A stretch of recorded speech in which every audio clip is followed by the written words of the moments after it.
I'd like to call to order the Waukegan Public School Board of Education budget workshop. If I could have a roll call. Ms. Gonzalez, Here. Mr. Riddle, Present. Mr. McBride, Ms. Hannah, Yes. Ms. Lansing, Ms. Fabian, President Ewing. Here, so we do have a quorum. I know Mr. McBride is in the building and should be joining momentarily. Ms. Lindsay did let me know that she is running just a couple minutes late, so she'll be joining us any moment. And then I have not heard from Ms. Fabian, so I believe that she will be attending as well. With that, I would like to approve the meeting minutes for the June 4th, 2024 budget workshop number 1. Motion to approve. Motion by Mr. Riddle, Second. seconded by Ms. Hannah. Any comments, questions on the motion? All in favor signify with aye. Aye. Any opposed, nay. Minutes are approved. All right, so this is our budget workshop number 2. Opportunity for the board to see the budget, work on the budget, as well as the community, anyone present, to see what the plan is for the upcoming year. So with that, I'd like to turn it over to Ms. Polk. Good evening, Board President, board members, colleagues, community. We want to present to you tonight at this second budget workshop the projections and the projected actuals from '24. As you know, the projected actuals from '24 affect where we're going to be in FY25. And so, this first slide, revenue projections update. I want to point out that this is comparing what we believe the unaudited actuals are in '24 to what the budget we're projecting for '25. So where you see FY 2024 projected, those are the unaudited actual numbers. And where you see FY 2025 estimate, that's the proposed budget that we're asking the board to approve. When you're looking at these numbers, it's a little different than how you've seen them before because it's across all funds. In the past, we've given you broken it down by the different funds, but here you'll see that it's local, state, and federal, and then the total. So the numbers you see here for local for FY24 and FY25 is across from Fund 10 all the way to Fund 90, and the same for state and federal. Yes. What are the red deficits? Okay, we're going to talk about that. So and this is revenue, this is not expenditures, right? This is our projected revenue. So when you're looking at what we actually got in FY24, at least unaudited, but this is what we've booked. We got $310 million across all of the funds. Remember, we've been talking about this for the last few years about the ESSER cliff, right? So you see we're projecting the revenue in '25 to drop to $296 million, which is a $13 million overall reduction. And you might say, okay, we had about $29 million, why is it only 13? Because we're getting the bond money, and the bond money is in here, right? We're getting bond money, about $30 million worth of bond money. So again, these numbers reflect from Fund 10 all the way across to Fund 90. You say we're getting bond money. Yes, we just went out for a $15 million bond, and in January we're going back out for another $15 million. Okay, and so that becomes revenue? It is revenue, yes. That's how we're paying for the capital projects that the board approved on the budget document previously discussed. Is it a clarifying question, Mr. Vukovic? Of the $15 million, so it'll be $30 million over the course of the fiscal year. Yes. But wouldn't that go under local? Yes, it's buried in that number where you see the 83 million, 83.2. is buried in there because it's across all of the funds. And we're putting that into the working cash fund because it's a working cash fund bond, and then we're doing a resolution to be able to transfer that out into Fund 20, through Fund 20 into capital projects. But it's going to stay in working cash until we need it. The reason why we went out for 15 at a time, and we discussed this before, is arbitrage. Because we would have to account for the interest, and so if we go below that 15, then we don't have to worry about that arbitrage with the IRS. So I'm confused as to why then local, if 15 million is buried in there with the 83, then didn't local go up this? Aren't we projecting it to go up instead of down? Yes, let me talk about that, and we really were going to get to that in another slide, Okay. but I'll briefly talk about it here. CPPRT is projected to go down. We lost $7 million in 2024, and so we're projecting that CPPRT in this budget document is going to be consistent with the 24 level, but Mr. LaWosa has been informing me, and I'm almost like falling out my chair, that the revenue that we're getting for CPPRT this year is lower than it was last year. So it's been like, and I was talking to the team earlier today, it's been like a wave. CPPRT has gone down, it's gone way up, and came down again. So that's some of the assumptions that you'll see later that we're going to discuss about this budget. We found out yesterday another thing, that I put in this budget document that we were going to get a 4.2% increase in evidence-based funding because the state's document approved $350 million to put into evidence-based funding. So that was a 4.2% increase. So we projected using those numbers. But we only got a 3% increase. The numbers came out yesterday. So we lost $2 million on that. Another thing, we got the notification on how much money we're going to have to give to Learn Charter School. And it's projecting to be about $8 million of our whole allocation. So I was a little unsettled because when we looked at the projected 540 students, and if we were to take the $8 million and divide it by the 540, their per pupil capital, right, is very close to what our audited 23 per capita rate is, 14,000 something per student. I don't know the exact number. Do you remember what the exact number was? 14,200. That we're just estimating that, but it's 14. So if we were to take what we were left with, we had $160.7 million that we're getting in evidence-based funding, and take our 13,000 students, then we would have shy of $12,000 per student. So I was a little unsettled about that as to why the district is getting a lower per capita than Learn Charter School. But that at present, and we're going to call the state to find out why, but at present, that is the official calculation and distribution of evidence-based funding that we were notified of as of yesterday. So when we talk about these grants, I've often spoke of this, that I don't do one-for-one with revenue, because sometimes we don't get the revenue in time. Sometimes, it's a receivable in the following year. So if I were to say, we had we normally have about $28 million in grants, right?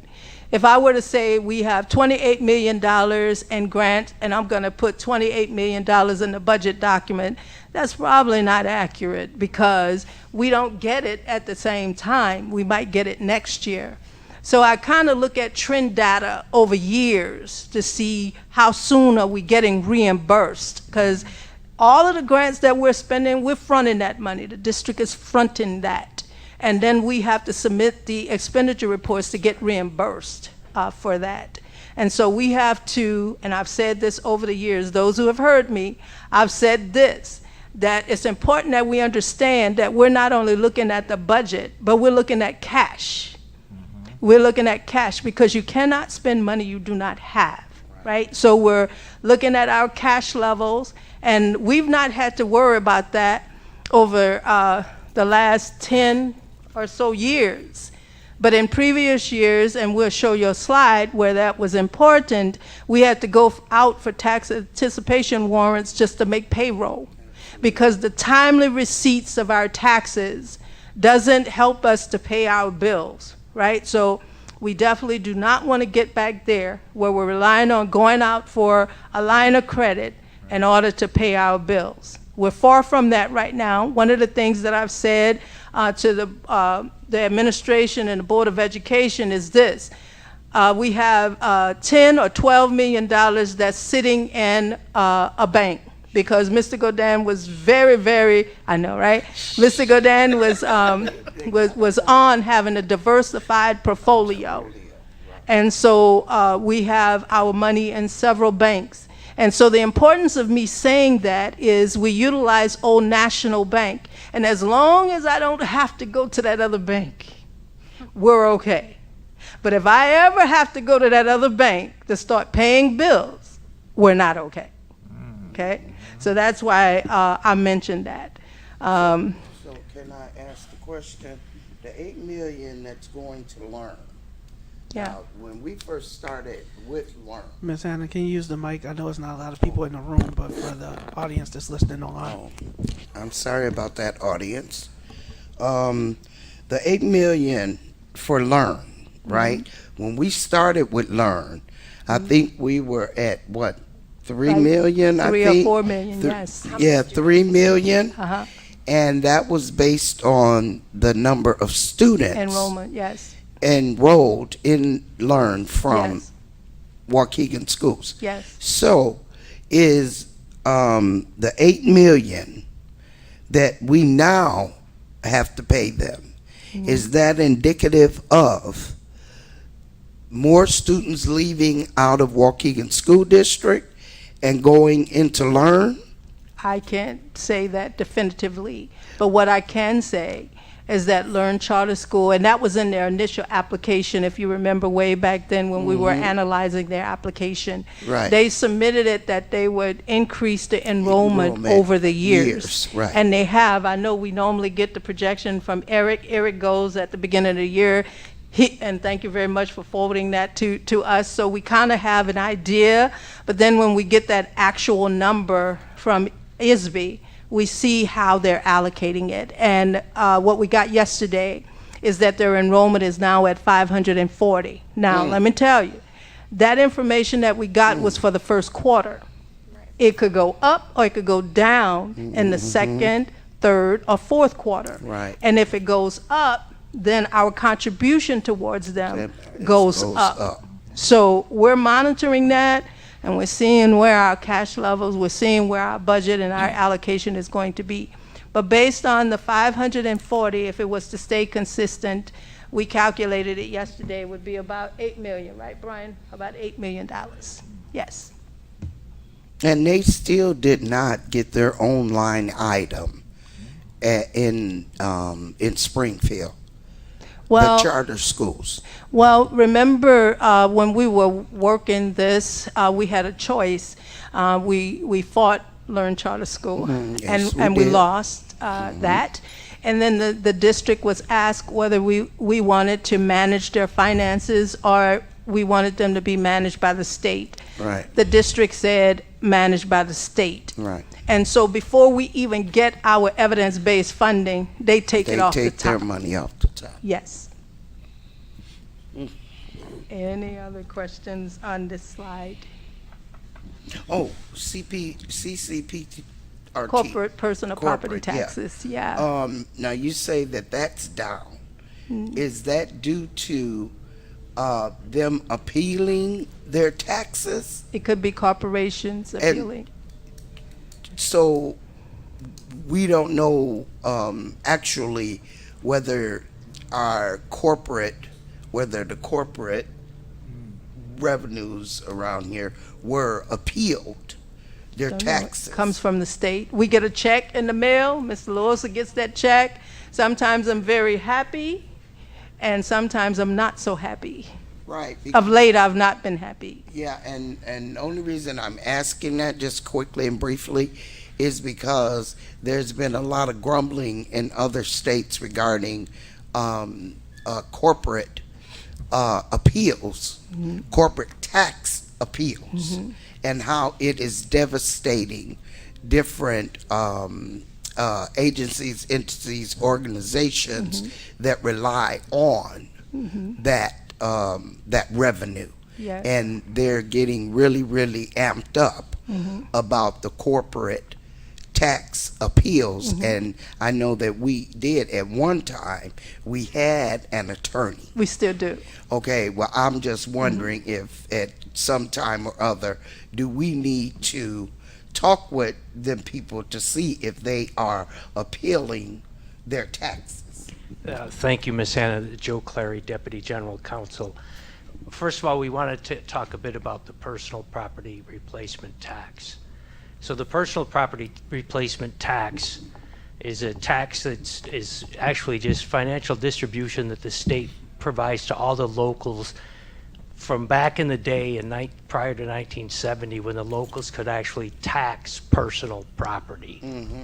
So there was a time when the locals could tax personal property such as cars, motorboats, Right. those sorts of things. And the Illinois Constitution eliminated the personal property tax. So to replace it, the state annually allocates a certain amount of money, which then in turn gets distributed to all the locals. And the amount that the locals get depends upon the appropriation that the state makes. So it really has no correlation to local corporations. It's really just a bucket of money that the state in its largesse says, well, we're not going to really replace all the taxes you used to get, but we'll try to help you a little bit. And that's been going on since, like I said, 1970. The other question you raised, and Kathy could speak to it more directly, I think, is that we do periodically get notice of corporations who are actually challenging their assessment on real estate taxes. Right, that's what and I'm we monitor those on a regular level, and when the appeal comes at a certain level, our attorney then gets involved. But bear in mind, when a corporation challenges its assessment, whether the corporation wins or loses, that doesn't necessarily result in a gain or loss of revenue for the district. It just means that the entire levy is allocated a little differently, but it doesn't have any effect on the revenue that the district gets itself. Good to know. Did you still have a question, Mr. Vukovic, or would I explain it? Pretty much. Yeah. Also, I believe that 1970 level helps Waukegan because you look at what used to be on the lakefront. Right. Yeah. That is part of that formula in other districts where there were farmlands and now there's corporations. They don't get that. That's my understanding. Thank you, Ms. Vukovic. Ms. Lensing, and then I do want to allow Ms. Pope to get through the Continue. presentation. I'm only asking a question at this segment because we're talking about local, state, and federal taxes. I'm going to ask this question in hopefully nonpartisan way, but as we are a public school system and there is an election in November, we have one party that wants to defund education on a federal level. And so my question is, are we anticipating the possibility that this federal funding could go down? Or would that just be going to the other bank that you don't want to do? The latter. The latter, okay. I mean, without that federal funding, we could not support the programs that we have. We have a significant amount of money that's coming from grants and other federal programs, early childhood being one of them. Although it has a state source of funds, it's a flow through the state. It's really a federal grant. So I would say that is not one of the assumptions Okay. that we've put in this budget, because there's no way we would balance it. Right. Okay. Yeah. Thank you. Yes, and then also remember, the more local wealth that we have, the less we get in evidence-based funding, because all of that is included in our ability to pay, right? But we're still not adequate. The We are state is still not not adequate. adequate. No, but we're creeping up, because I didn't look at yesterday to see what number we were at, but we were at 68% when I looked previously. So we're creeping up. The next slide, please. This one is comparing the 24 budget to the 25 budget. And you'll see that local is pretty close to what we are projecting in 25. State is a little higher, and then federal is down. And that's obviously because of ESSER, losing ESSER. Dumb question, but and I'm only, for me, Yes. this is after the 8 million that we give learn? No, Okay. no, we just learned, and I'll go, that's a good question. It's probably why I'm halfway losing my voice now, because this is troublesome. Yeah. Yeah. Any other questions on this slide? So again, this is only a picture of the information that was in the charts. This is the actuals, right, what we project, unaudited actuals to the budget in 25. And it's just showing you in this chart what it looks like in a graph. Any questions? Same information, just a different presentation. Next slide. These are the assumptions. We assume, The graph, there are the assumptions. okay, let's go back to the graph. Yeah, so these are what they took into account to project where we're at. Yeah, Okay. we're good? Yep. Okay. So these were the assumptions that we used in creating the budget that we've presented to you previously and now. We're assuming that the staffing levels are going to remain somewhat level, right? So we know that we're filling some of the vacancies, but we also know that those vacancies were filled with contractuals. So it's almost level, right? So we're assuming that it's not going to be a great influx in cost there. We're assuming that our health care is going to be stable. You know, our health care is from January to December. So we have 6 months of one rate and 6 months of the other. So we're assuming that we're not going to have a great increase there. We're hopeful that we're not going to have a lot of tort claims or workers' compensation claims, because if we do, it's going to impact what we have here. We think that that's going to be level. And of course, we've budgeted, we've gone to the Capital Improvement Development Committee, and we're hopeful that the capital improvement needs will be what we've spoken about, and if not, we're going to reduce something else to be able to cover that. And so this budget assumes that it's going to be the amount that we've presented to the board previously. And okay, and I know I'm hoping this isn't out of place, okay? But instead of, thank you, instead of the you're talking about removing programs, okay, or removing whatever we need to remove for to transfer to capital improvements, right? And if I'm saying it incorrectly, please correct me. But instead of reducing, and I hope that the reducing and reduction is not coming on the backs of the children, but that we have a plan to do reductions on a different level instead of at the school level. Okay, because that's something I'm going to talk about sometime during this this workshop here about the spending. Okay, and so I don't know, but is that what you're referring to, like some of the different programs, and hopefully not out of anything for the students? It is not. Okay. I'm happy to say that over the years, we've been reviewing the capital improvements. It's gone through the committee.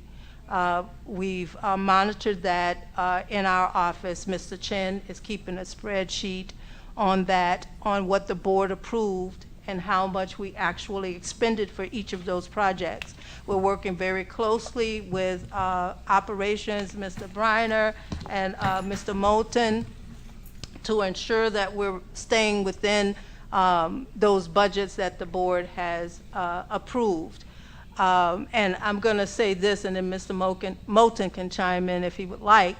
But when there is a change in priority, we've said this repeatedly, that, you know, the budget document is a living document, right? So we have some capital projects that might come up that's more important than another. Doesn't mean that the other project is not important, but this one has to be addressed. One of them was the wall over at the high school. We had to do that. It also was a ADA compliance ramp, right? Was that North School? No, Clark School. So those things are requirements that came up. So Mr. Chen and the rest of the team reached out to Mr. Moulton and said, okay, and Mr. Briner, and said, what are you reducing in order to cover this cost, right? And so they've reduced some other lines, or moved the priority of those projects down and moved those projects up. I wish we could be able to see that as a board of education, so that when you're speaking of it, Yeah. we're familiar with what you're talking about. Yeah. We could certainly go through the superintendent and provide that information to you, because we keep track of it, and when we presented it at Budget Workshop 1, we gave that comprehensive list, and we could certainly update that list with the changes that have happened. Yes. Our intent was to include those revisions in here, but they happened after we kind of put this together, and Mr. Moulton reminded me that there were some shifts due to emergencies, and I intended to mention that to you today. Do you want to say something? Okay. Mr. Chen, you want to say something about the sheet that you're keeping up for me?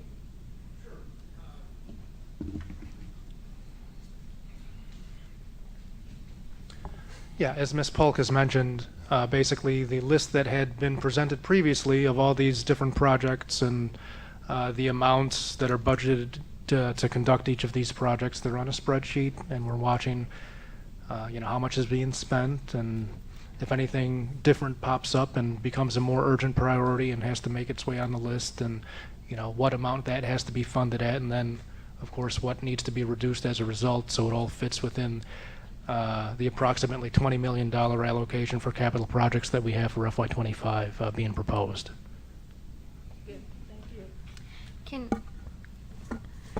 Thank you, Mr. Chen. And can it be, because I know we've received it a couple times as a link, can it just be an attachment or made as a PDF in its format as a spreadsheet, so it's easier to access? Because I know not everyone can go in the link and then see it and then go to the exact document where the link lives. Okay. We could certainly do that. We'll do that. Thank you. Any other questions on this one? And then I have to get through these last two. I have to. Okay. The TRS shift, legislation, they've been talking about that. Mr. Clary came to my office one day and reminded me of that TRS shift. And so, yes, that's been lurking around for years. Right. When Mr.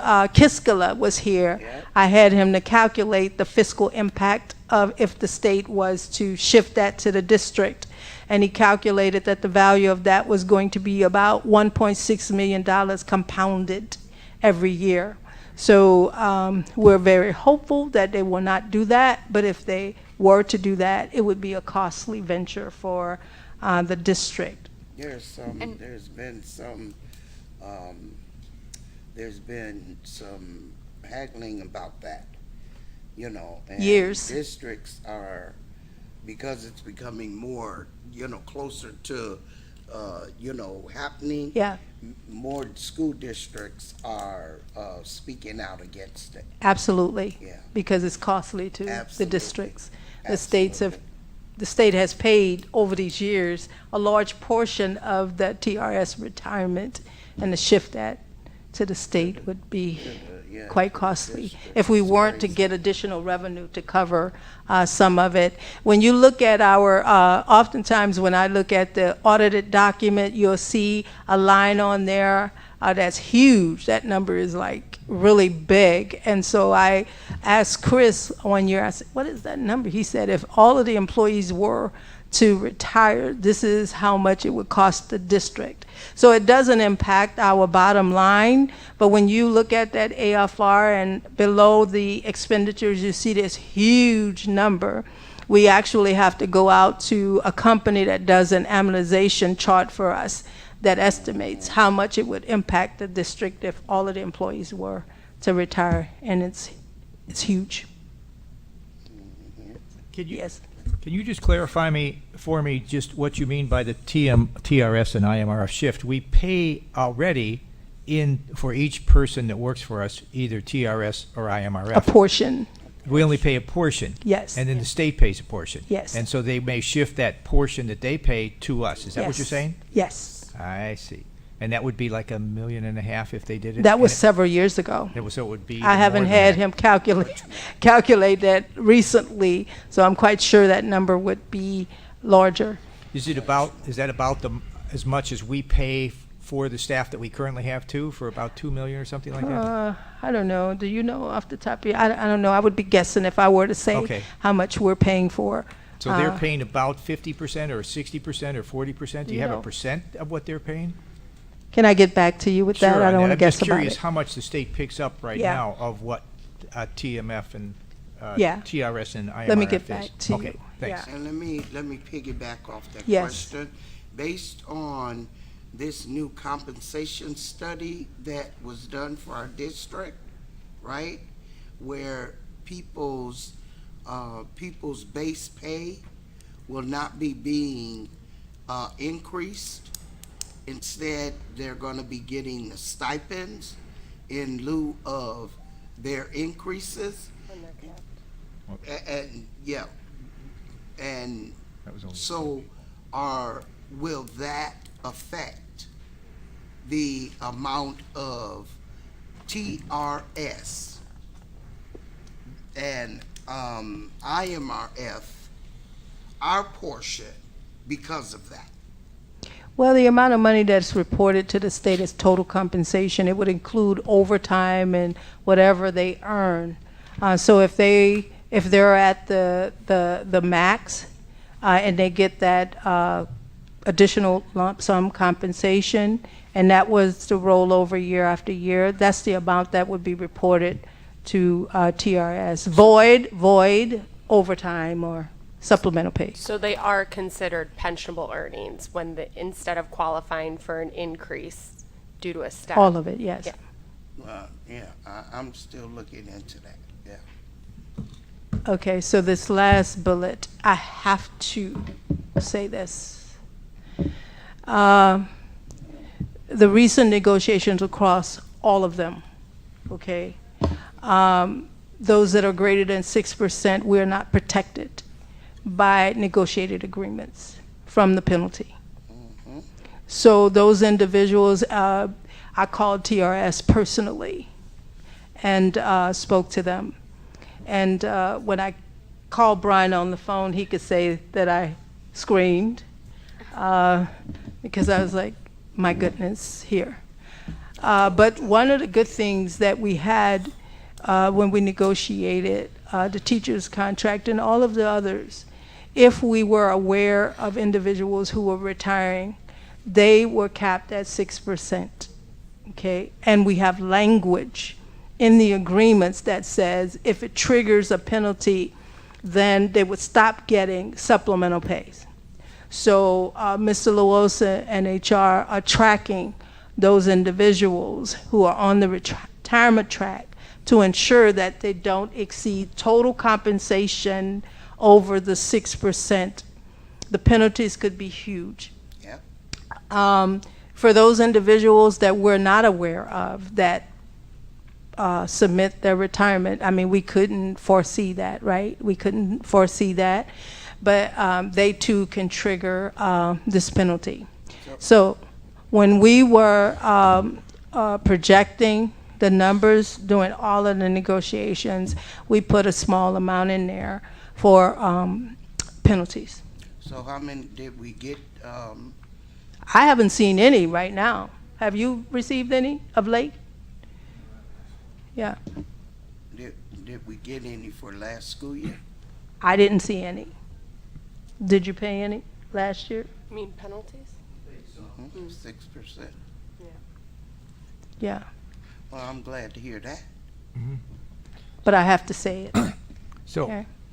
could I ask you to clarify again, just so I completely understand what you're saying? So, many of our teachers take that 4 years, they're gonna retire, they announce to us that, you know, the next 4 years they'll retire, and we give them 6% each one of those years. Yes, And to avoid a penalty, they can't receive other extra compensation. they can if in that the fifth year, the first year, and then 4 subsequent years, if they had overtime in those years, then that counts towards whether they're gonna trigger a 6%. If they, So, yeah, if they had, okay, so I'm a teacher and I put in, I'm gonna retire in 4 years. yes, you go back to that previous year. The You're previ- comparing, Yes. yeah. So I'm still not clear. So I'm going to get 6% for the next 4 years. Yes, How do you regulate that I don't receive more than 6%? And I'm not sure, Well- you're saying go back to the year just before? because if they had overtime Yes, in but that previous year that's of a triggering certain already? amount, That triggers already? right? It doesn't. It's total compensation. For the So previous- what okay. Mr. Luosa is doing, and I have him come up and explain it, Okay, but what I see he's what you're doing is looking at The how much previous they year. made overall, total So salary. if I made 1% more of the Yes. previous year because I coached and I did this Yes. and that, took some clubs, okay, that's gonna, so that is The counted 1 as plus my full 6, salary for that 7%. year. So Yes. I got you.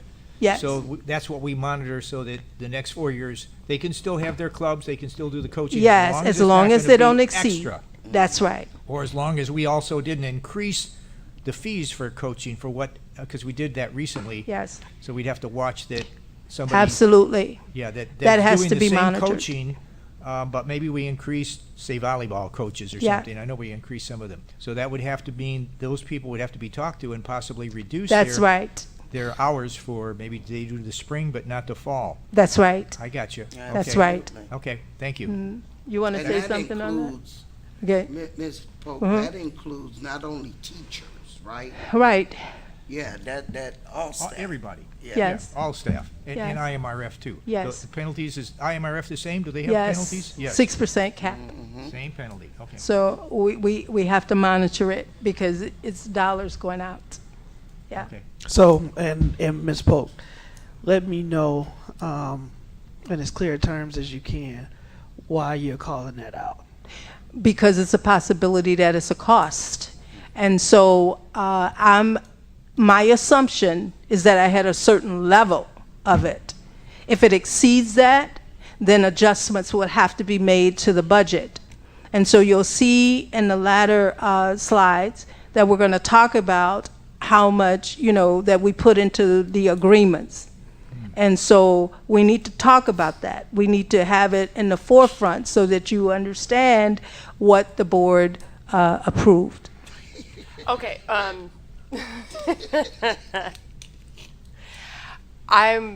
just going to ask that we be careful with our language, because when you make a statement, have to no, talk about it. we do have to talk about it, but when you make a statement like that, it can come across, and I'm just telling you how it comes across to me, that certain information wasn't brought up before said decision was made. Yeah.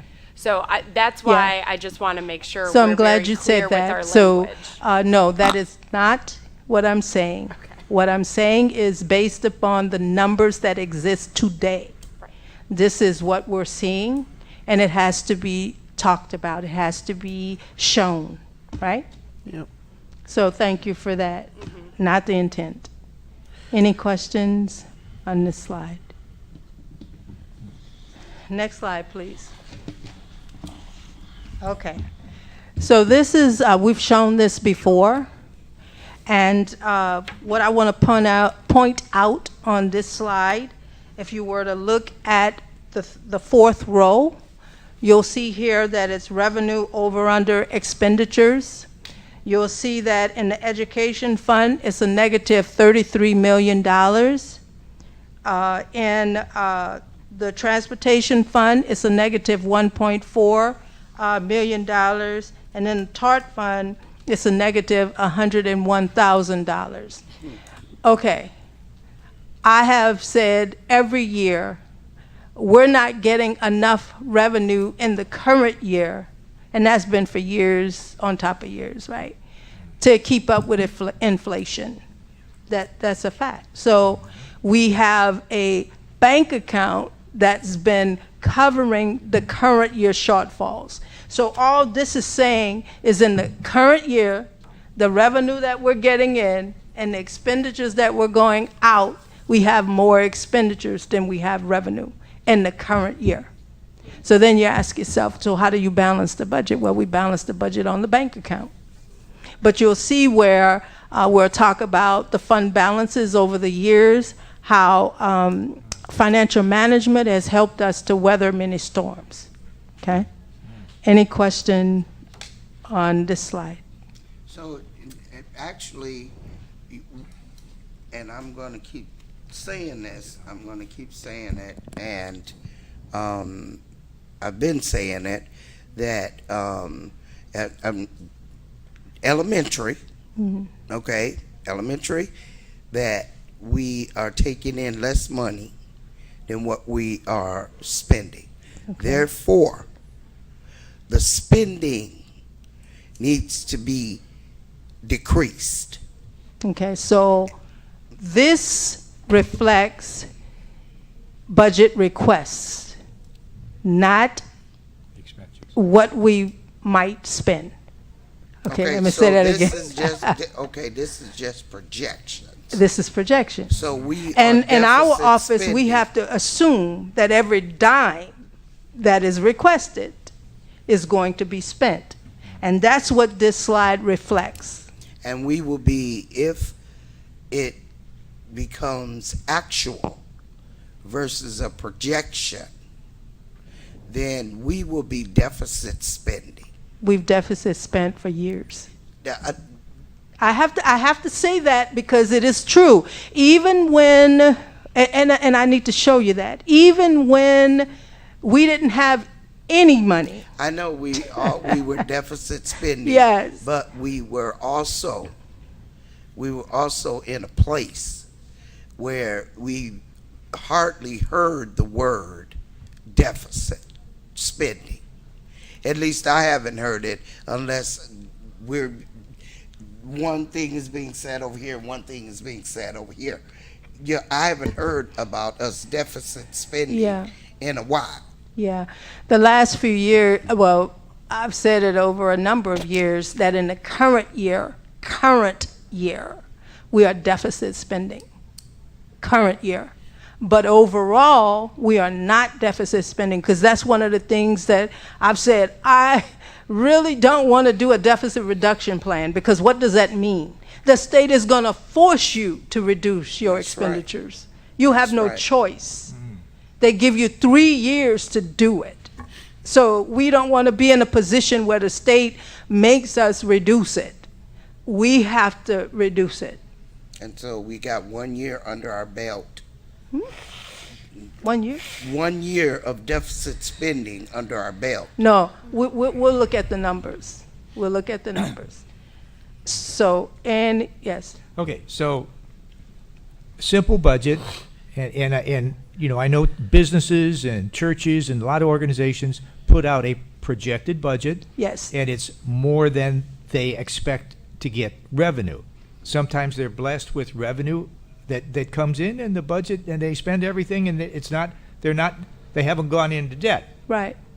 But what they don't want to do is expect that expenses are what they are in this budget, and that revenue is not even what's projected, or is only what's projected, and now we have truly deficit spending, because now we're taking money that we might have had in savings and spending it down. That's what I want to clarify. I'm confused by what you're saying, that we're deficit spending, that we're taking money out of the bank that we have, because when I looked at each year at the budget, I see that we're putting more money into the bank than we had the previous year. So I don't understand where that extra money's coming and why you're saying that we're deficit spending currently. And certain funds. And certain funds. In because certain of- funds, I Yes. can be fine, because we transfer money from, you know, one fund into transportation and Yes. stuff. I'm okay with that. But I'm Yes. looking at total picture. Yes. I don't like to hear you say that we are deficit spending overall. We're not deficit No, spending overall. we're deficit spending in the funds that I noted. Okay, in certain funds, that's fine. Yes. But we do not deficit spend, because, you know, like for instance, in my budget, I certainly don't want to deficit spend and borrow money. We're not doing that, although people know we just borrowed some money for capital improvements, and we do have to pay that off, so that is a debt. Yes. We're borrowing money from ourselves, though, correct? But Ms. Polk? You're on top of it. The fund balance increases. So I put additional money into myself. I had a budget.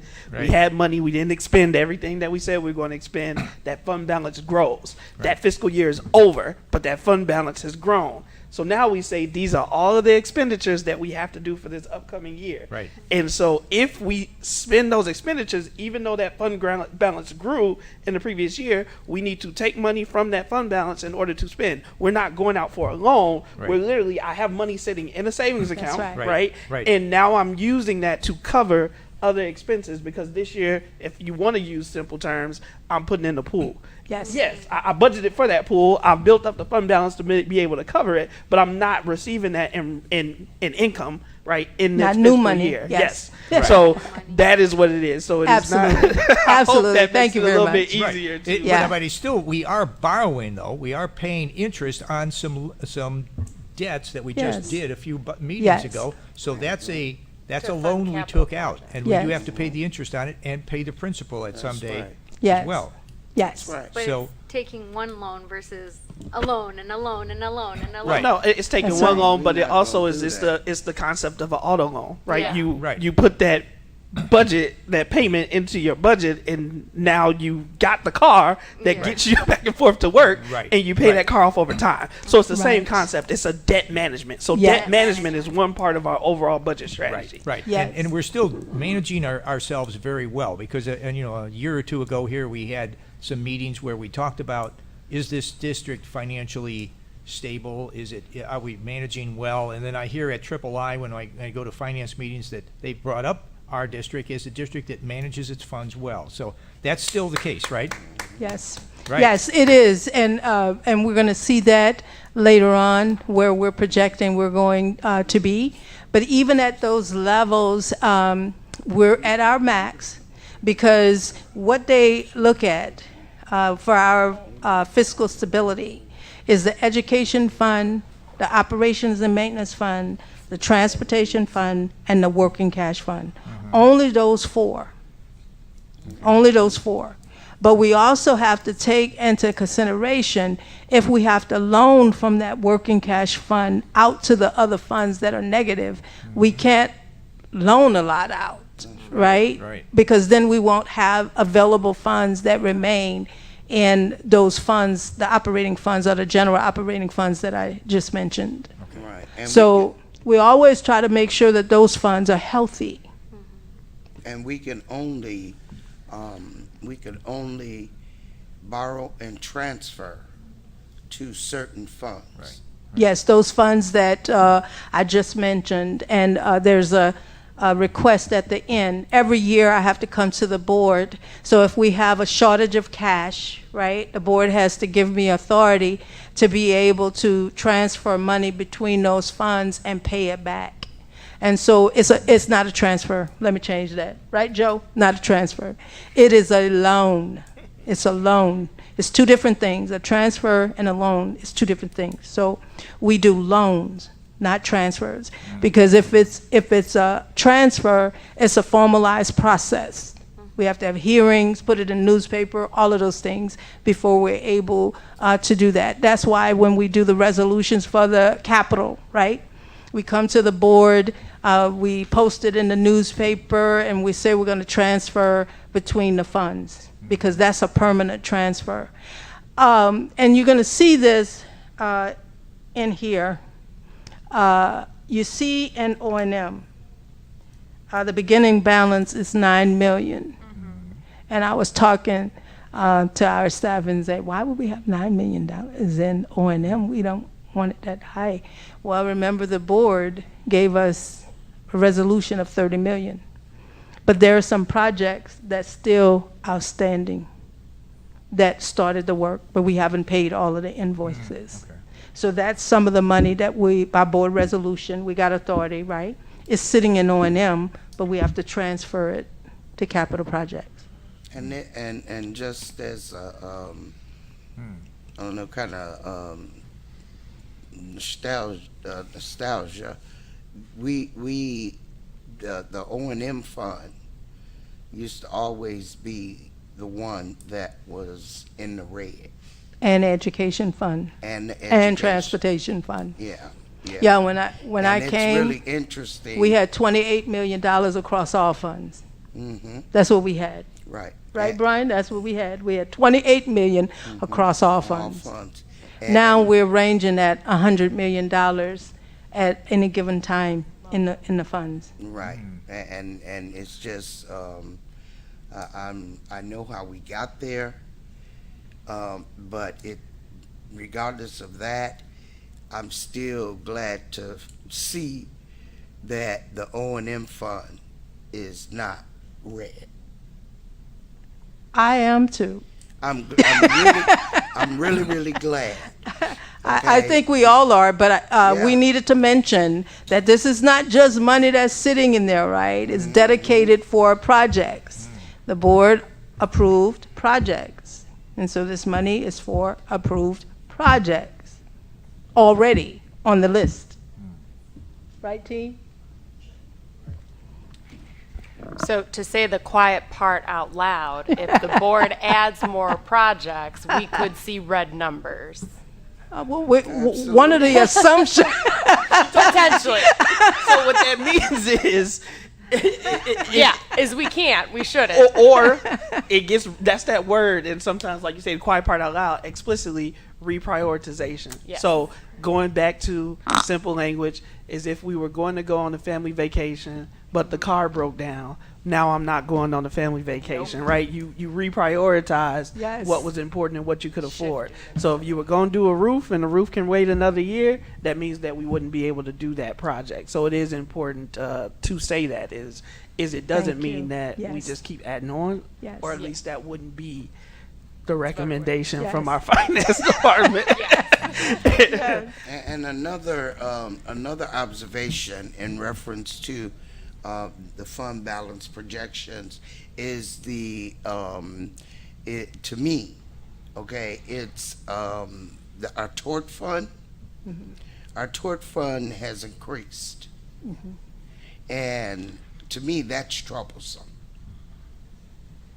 I understand different people's salaries come out of the tort fund, but I also understand that legally things are causing that tort fund to increase, and that needs to be looked at too, so that we can find out and dive deep into what's going on that's causing that tort fund to increase. Well, I know a major one, and that is salaries are in there. And so we get raises every year. Remember when we did got the risk management plan approved? certain positions, a percentage of their salaries go into the Tort fund.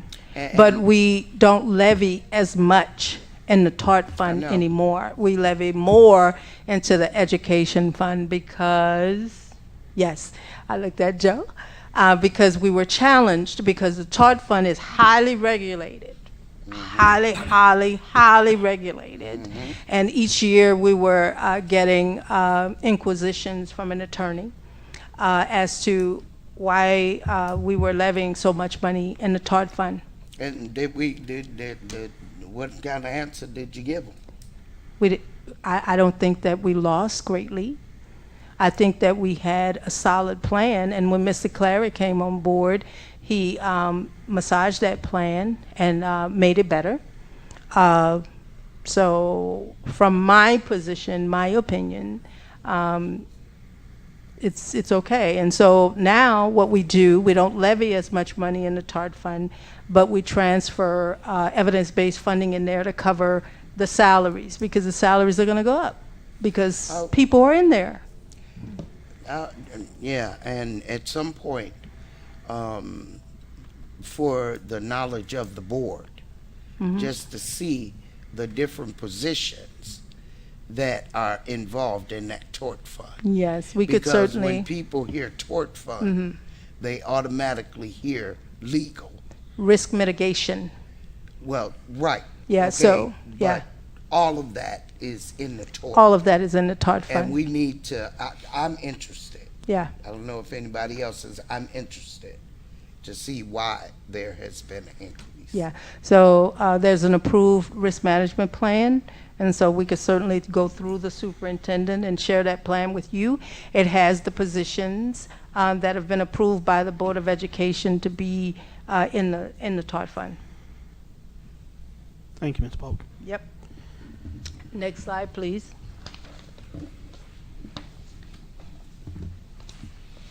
This is the slide that we were talking about. We went back to 2016. You see, our fund balance was $48.7 million. And you could see over the years how the fund balance has grown. Okay, so you'll see we're estimating in 25 that our total fund balance will end at 92 million still. Okay, that's a $19.4 million reduction from the prior year if we spend as we're projecting. So am I saying that we're broke? No. Like I said, as long as we don't have to touch that money, and plus we have $10 million that we have in investments, thanks to Mr. Riddle. So we have about 12 or $13 million, 13 million, right? $13 million sitting in PNC Bank.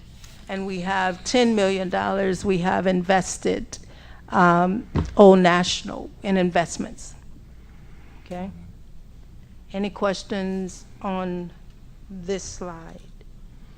Just a question regarding the investments. With what recently happened with the stock market, have we gotten a picture of what impact that's had with those investments? Yes. What's so good about it, Lori Kozak, who is our investment advisor, is very good at that, and so she's looking for investments that would give us the greatest return. So if she feels that at that moment we shouldn't reinvest once those they mature, then she puts it in a savings account. And then when she looks at it and it's doing better, then she'll invest it. It has to be more like $1,000, and then she'll contact me and say, what should I do when it's about to mature or when she's about to reinvest. Once we lock it in, even if the market is volatile, we're locked in at the return when we bought it.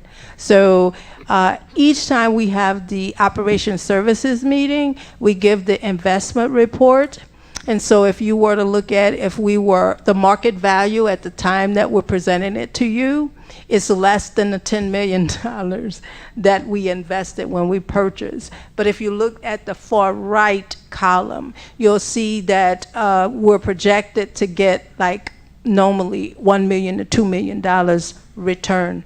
But Mr. Luosa and Ms. Shannon Torres do a very good job at reconciling our books. And I could tell the interest that we're getting on our bank account is equating to, what, 200 and something thousand a month?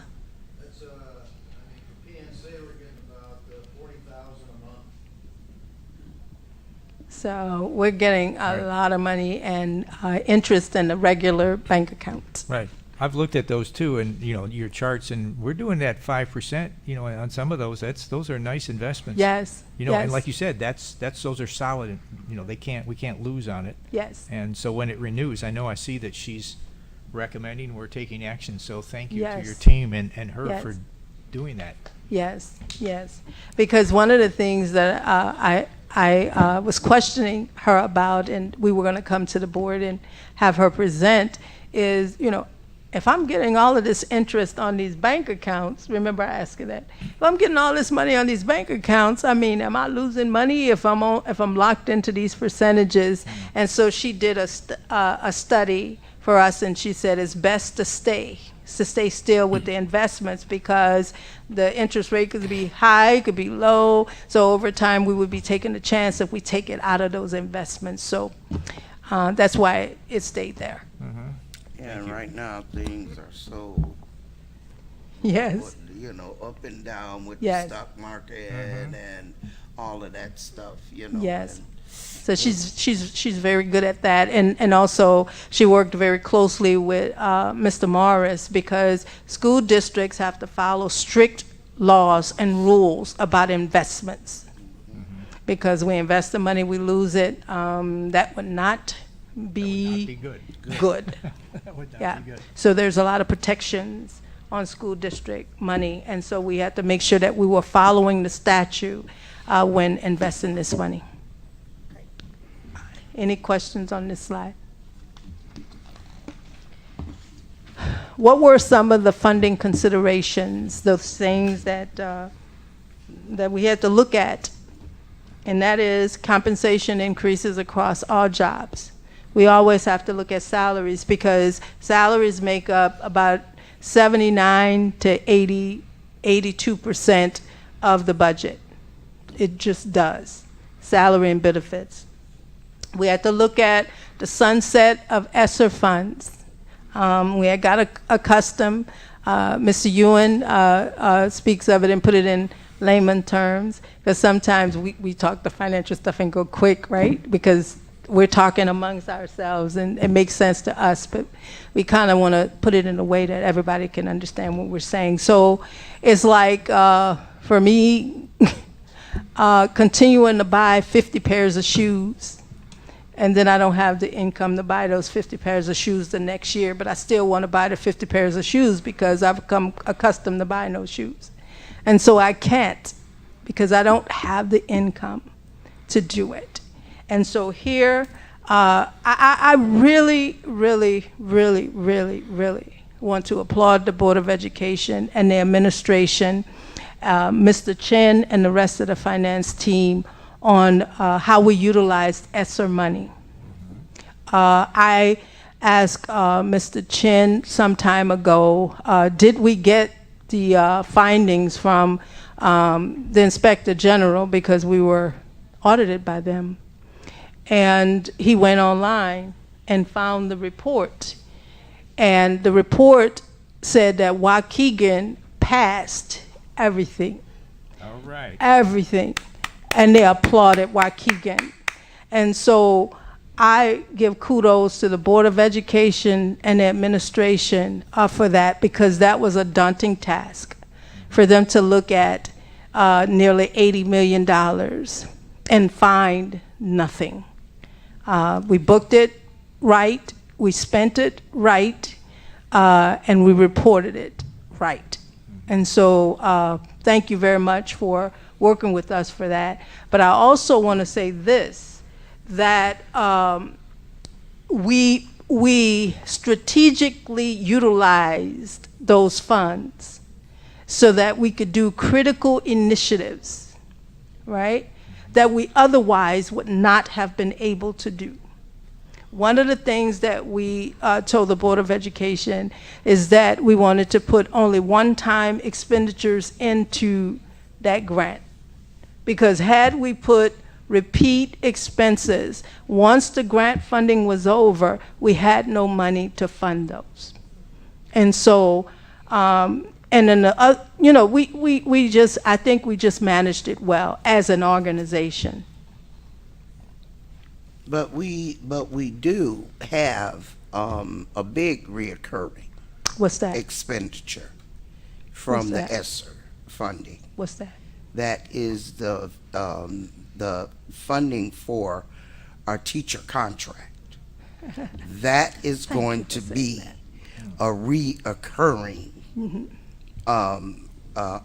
expenditure Yes. that came out of the ESSER, right? Yes. Yeah, and that's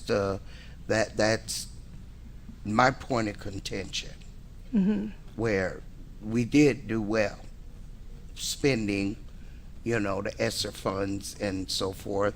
Our teachers deserved what they received. Yes. However, it is going to be a reoccurring expenditure for the district because it's teacher salaries. Yes, and I cannot refute that because the new salary becomes the base, right? But because we had this influx of money, it was a priority for the district that we would make compensation competitive with surrounding districts.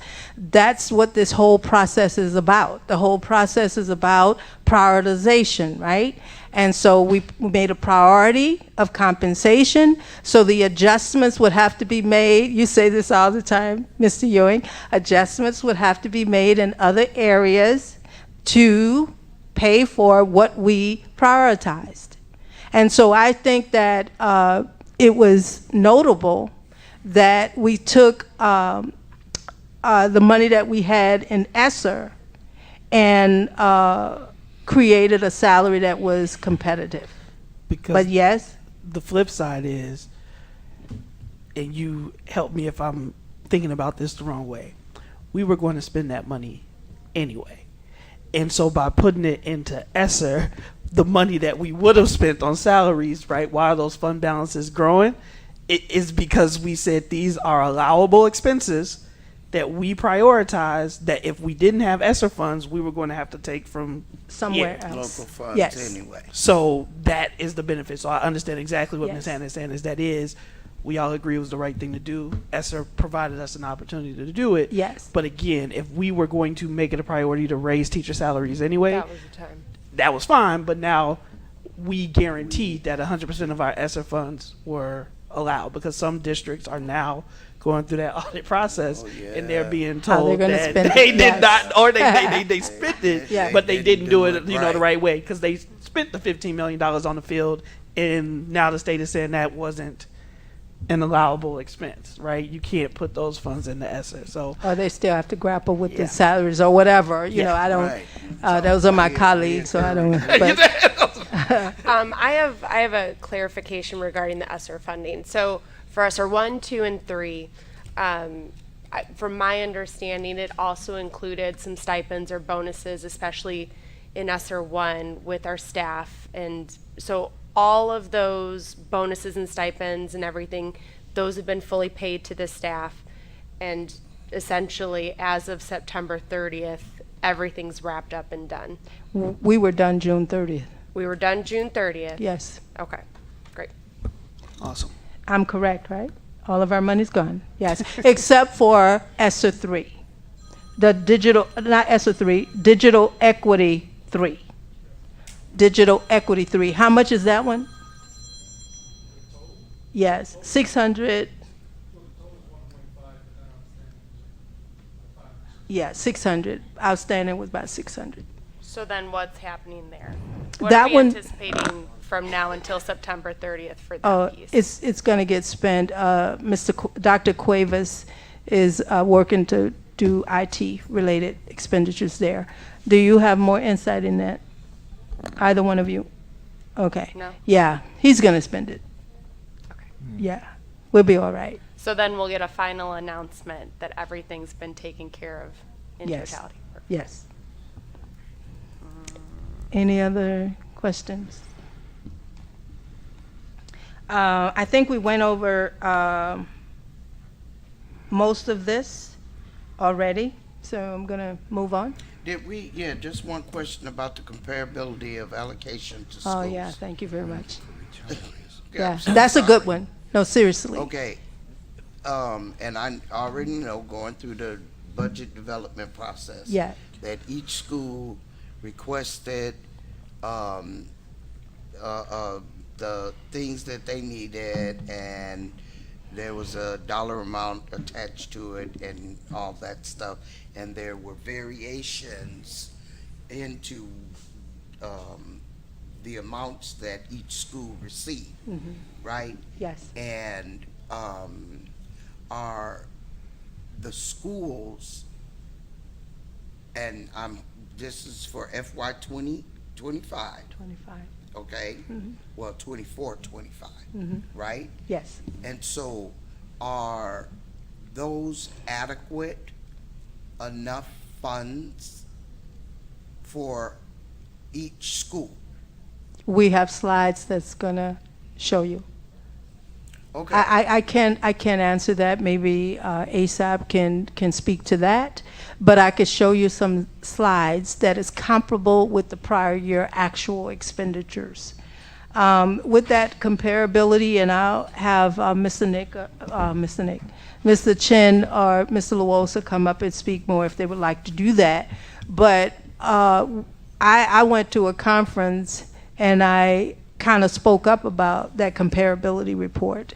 And the reason why I spoke up is, and the superintendent mentioned this, I think, at one of the last meetings that we had, it's kind of conflicting because we talk about equity, but then this is equality. The comparability report is about equality, that it has to be within a certain percentage if it's a school that's comparable with another school. So we're not really addressing the needs in one school that might have the same number of students as another school, but their challenges are greater, right? So this comparability study is kind of taking us away from what we're trying to do in terms of addressing needs, not necessarily student count. So that's the challenge that I have with the comparability report. So to put that even more plainly, essentially, if one of our North Shore sister cities had the same number of students, even though their tax base is higher, the comparability would put us on a level playing field. This is internal comparability, Okay. school to school, Right. elementary school to elementary it, school, okay. middle to middle. Thank you for that. Yeah, preschool and the high school Right. are outside of this comparability because there's no school to compare them to, right? But the other schools, Mr. Chen does the comparability study for me, and so they have to have within 5%, is that correct? Plus or minus 10% to go to the school. So we have guidelines, and we have to report that to the state. And those are the numbers that appear on the report card. Yeah, and the only thing that the ESSER, and I know this is above all of our pay grade, right? But all of the different stipulations that were devised that were put on the ESSER funding. Like I say, it's above our pay grade, but I think that there needs to be some reviewing if we were ever fortunate enough from the state, from the feds, to get that kind of funding again, Oh, yeah. that there Yeah. that there are they look a little bit more closely on what they deem as eligible, because in my opinion we spent more money in infrastructure. I'm gonna say it, and until I see different, I'm gonna say it. We spent more money in infrastructure repair, improvement, renovation out of our 3 ESSER funds than we truly did on our students indirectly. Now that may be my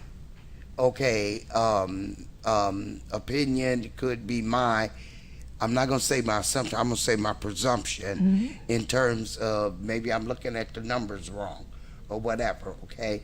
But I just think that we could have used a little bit more of the ESSER funding to go a little bit deeper into for our students, you know. And Yes, when we again, submitted that application and we presented, we could send that out to you again. You limited us, it was a long discussion around how much was going to go into capital projects. It was only 18 million that the board authorized us to put into capital, and the remainder of that $50 million went into the schools. Okay, but it did go into the schools. Not for Right. capital. It went into the schools, okay? Yes. And that was supposed to touch the children, Yes. okay? And in indirect ways, it touched children indirectly, but there was not a whole lot of direct results that came out of that ESSER funding. Well, I can't speak to that, I know.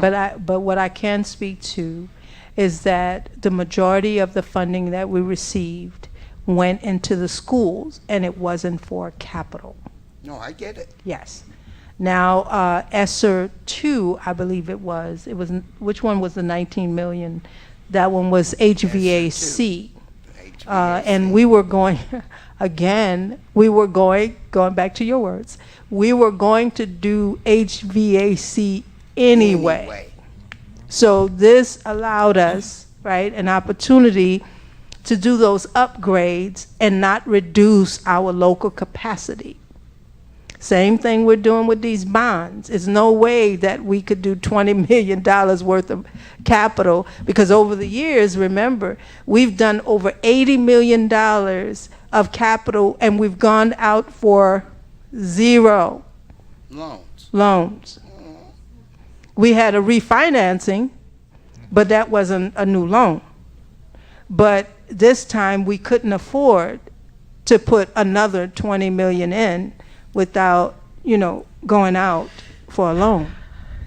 And this is one of those things too, where our words 100% matter. So I understand when we talk about direct impact, but from the tutoring programs to the Yeah. additional SEL supports Yeah. to additional staff members, Yes. and this is one of the things that I credit Ms. Hannah with, Yeah. is because I was of the mindset that yes, we take those one-time expenses and expenditures and put them into ESSER, and through the budget being a forget my terminology, I'm tired, I apologize, y'all. But a moral document, right, is Ms. Hannah wanted us to commit to a majority of that money being put to student Yes. use. And we did it. So Yes. I don't want to belittle or gloss over that fact or that Yes. point, is because it was done. And then Yes. even when some of that went to salary for retention, Yes. for our staff members, right? Yes. $1,000 stipends and bonus. Like, there were a lot of things that were Yes. done Yes. with those funds that Yes. directly impacted students. And so Yes. I understand that there were some ideas and thoughts about what else could have been done, but I don't Yes. want to take away from, one, the advocacy and the actions of the board, Right. along with some of the things that the administration implemented, like Yes. the tutoring programs and Yes. different things that were going on at Right. each of the buildings, after school programs Yes. that we self-funded, right, to increase the school day. So I do want to just, because I get exactly where Ms. Hannah's coming from, Yes. so I don't want to take Yes. that piece away, but I have to just, a little bit of, that's actually something that No. I credit you with, Ms. Yeah, Hannah. Ms. Hannah. And I At don't that want to board take away meeting. from what you Yeah. convinced No, and and got I the board to understand, do. and thank you so Yeah. much for that. Yeah, thank you for that. But, you know, when I'm saying that, I'm not trying to criticize. Yeah, yeah. I'm just trying to say that, well, throughout the years, we've had to become very creative in how we spend money, how we get money in, and that I was going to ask you a question in reference to the grants when you were talking about how we have to upfront money, Yes. and people don't understand. Oh yeah, it's great to get grants. It's great to get grants, and I know that there used to be different type of grants. You had reimbursable grants, you had upfront grants, you had matching grants, all of that kind of stuff. And just because it says grant, we have to make sure what kind of grant we are going for, you know, because we can go for a grant and it be $100,000 grant or maybe a $500,000 grant. And in order for us to get that grant, we got to match $500,000 with it to get it. You know, and so we just have to make sure that when we're going at grants, we know what type of grants that we're going for. Okay. So we're gonna go to the next slide. I ain't gonna take a 5-minute Yeah, recess we at can- 7:30, but because Okay. we got a little bit more to get through. Go ahead, Ms. This slide is just basically what we've presented before, and you'll be able to go into these links if you desire to do that. But it's contracts. We identify those as required, right? Because those are agreements that have been approved by the Board of Education, both from ASAP and operations. These are the numbers, 45 million. Remember I said the bulk of it comes from compensation. 45 million here. We also, on the next slide, and let me know whenever you want to stop, Board President. Oh, go Okay. ahead, Ms. So the next slide, general operating expenses. You see this is significantly less, but most of this is going to be operations. As you see, is 5.7 million, general and Fund 20. Now, all of this includes all of our buildings, right? Yes, ma'am. Every building, Yes, ma'am. 214, everything. It's everything that we've projected Okay, for general operating expenses. Yeah, okay. right? I want to be clear. So The- operating expenses, right? So Ms. Hannah, is your concern, for example, if we're running the AC more, using lights at 214, or what's the? No, the question is, and I've said it even before, okay, about the operating expenses of that building. What, you know, what is the operating expenses annually for that building? And when we were talking about it, and I was asking questions, I could never get that answer about the operating expenses of that building. Just like we have an operating expense for this building. What is the operating expense for that building? Yes. When Bob was here, he put in his budget, and now is Briner, he put in his budget an estimate of what he thought it would cost to run all of the buildings, electricity, gas, water. Where that's at? Okay. It's embedded in That's here. sort of in the It's the budget. link. Yeah. So if we can maybe do, if his numbers are broken down to the degree that it's by building, if we Yeah. can pull that out. If it's not, we It can might, get. it's probably not by Yeah. building. Yeah, Yeah, that- but I it'd would be a like to total see that number. by building. Okay, we'll have to work on that, but that, Yeah, I mean, when, it's not gonna, no building is gonna disappear, but, I mean, at some point, I'm hoping that we will be able to receive that information. yeah, hopefully, once it's occupied, we'll have a better ability to be able to tell you what the trends are. Right now, it's only an estimate, because it's not fully occupied yet. And part of those are being reimbursed through the ICJA, ICJA grant. yeah, and DCEO. And those revenues are in here. For the whole building? The whole building. Really? Yeah, I jumped up for joy when they told us it's not just for the basement. And I spoke to DCEO myself. Welcome Center, but yes. Welcome Center. Or Welcome Center in the wraparound, right? Yeah. And Yeah, so- but y'all Oh, didn't tell wrap us around. That's what I that. meant. Sorry. Different W. No, y'all didn't tell us that ICJA was, DCEO, DCEO. DCEO, not ICJA. right. DCEO, But DCEO yeah, was, the whole was- building. Because Yeah, we that- were that under the feedback. impression when we had to submit the budget narrative that we was had to just the what- prorate it based on square footage. But no, when we talked to them, we had to submit it for the whole building. Because they were of the opinion, you can't separate the air conditioning, you can't separate certain costs, right? So they said, once they approved the wraparound services, they approved the building. Nice. And we've already submitted that information to them, and they've approved it, so, Nice. So they giving us some more money? Good no. job. Good job. We can't be greedy. Come on now. This is what you say, Ms. Polk. We done. Yeah, They gave us an inch. Where's our marker? yeah. But still, So we have, what, $750,000 and 2.5 million, right? 2.5 million, 750,000. And I hate to put us on the spot, but I gotta ask. We assumed that 750,000 was supposed to be in perpetuity or perpetuity.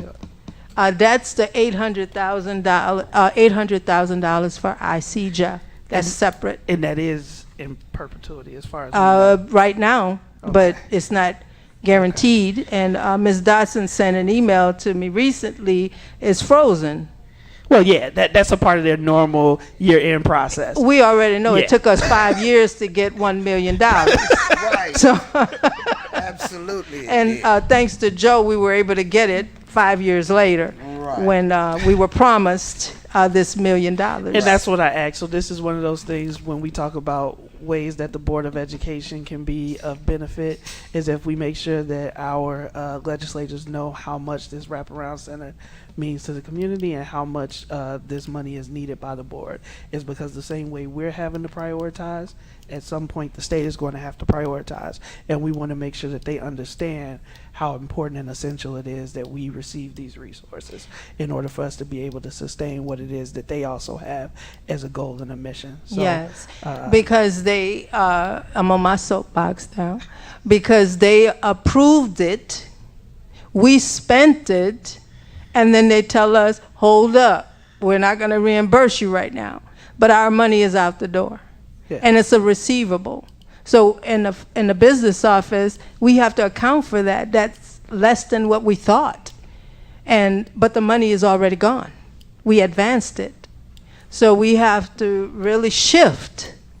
Because again, remember I said, you can't spend money you don't have. We have to spend what we have, Right. right? And now this is, I'm going back to Division of Operations, one question. And I guess this might be a Mr. Briner, Mr. Moten question in terms of, and I asked before, in reference to the contract and the project deadline for 214 Washington Street. Was that met? Or if it were not met, the project completion date of that building, because wasn't it supposed to be completed in November? And if it was, but it was not, then are we due some kind of money? Are they going to get penalized, the contractors, for not completing on time that project? Sure, I thought the conversation that we had with contracts was related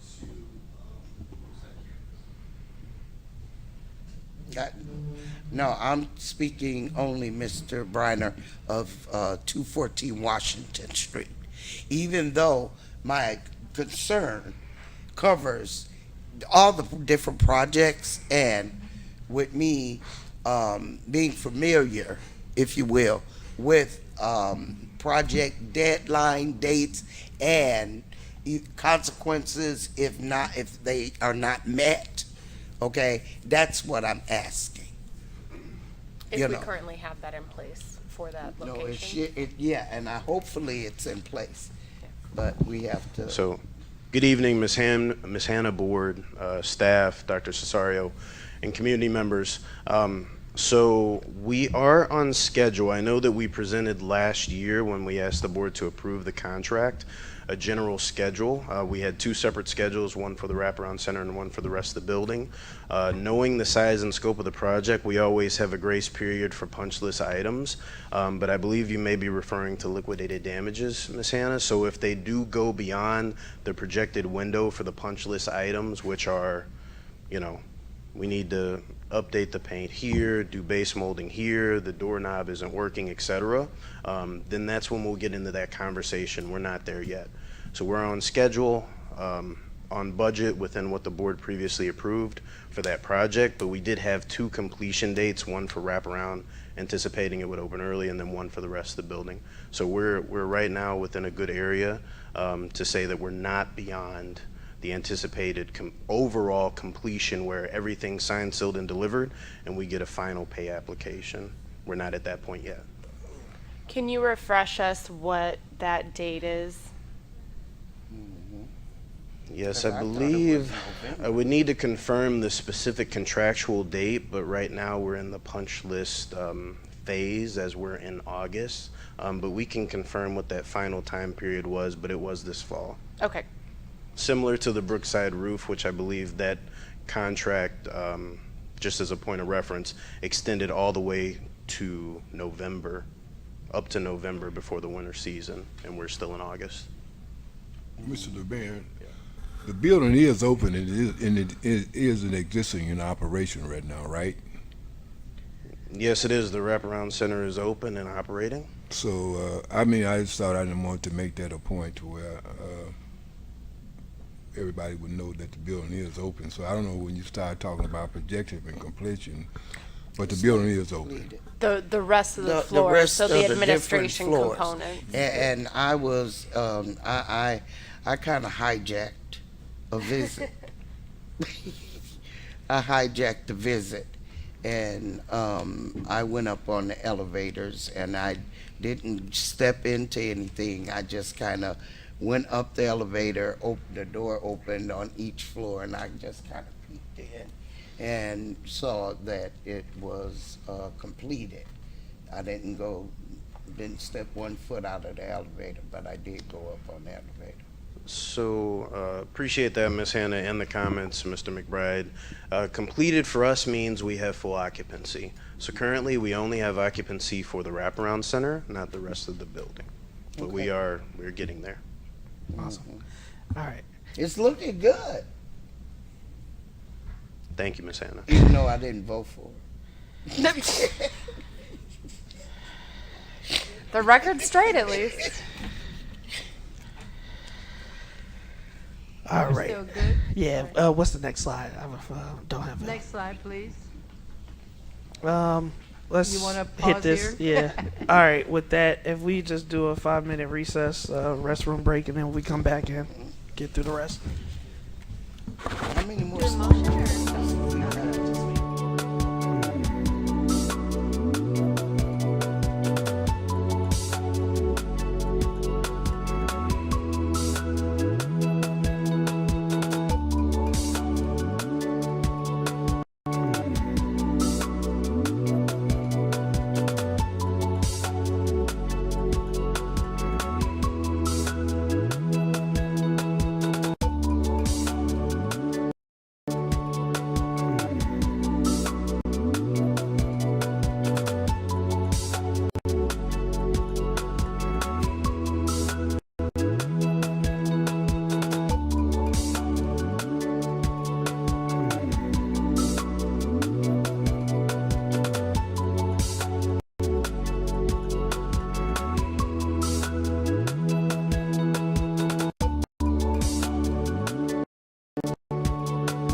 and bring back to order the Tuesday, August 6th, 2024 Joaquin Post School Board of Education meeting. The board members still present are Ms. Hannah, Ms. Lindsay, Mr. Riddle, Ms. Gonzalez, myself. Mr. McBride is not feeling well, so he has left for the remainder of the evening. All right, turning back over to you, Ms. Polk, because we can continue with the presentation. Yes. So the required increases by job class that we needed to consider are as presented here. You'll see the increases that, as I mentioned before, was the priority for the board. In 25, the negotiated percentage. And of course, these percentages could change because you have people coming in and people going out. But these are the percentages that we calculated at the time of negotiations. You'll see the teachers for 25 is a 3.05% increase over, that was projected over the previous year. I'm looking at Ms. Hannah's face. Professional support staff, 5%, service employees, 4%, cafeteria, 4%, psychs, 4.5%, paraprofessionals, 5%, and then the non-union, 4%. Any questions on this slide? To the far right, we have the length of those agreements. We're coming up for the WIPS negotiations. Thought we just done that. Because it got delayed. Yeah. Yeah. So, no questions on that one, team.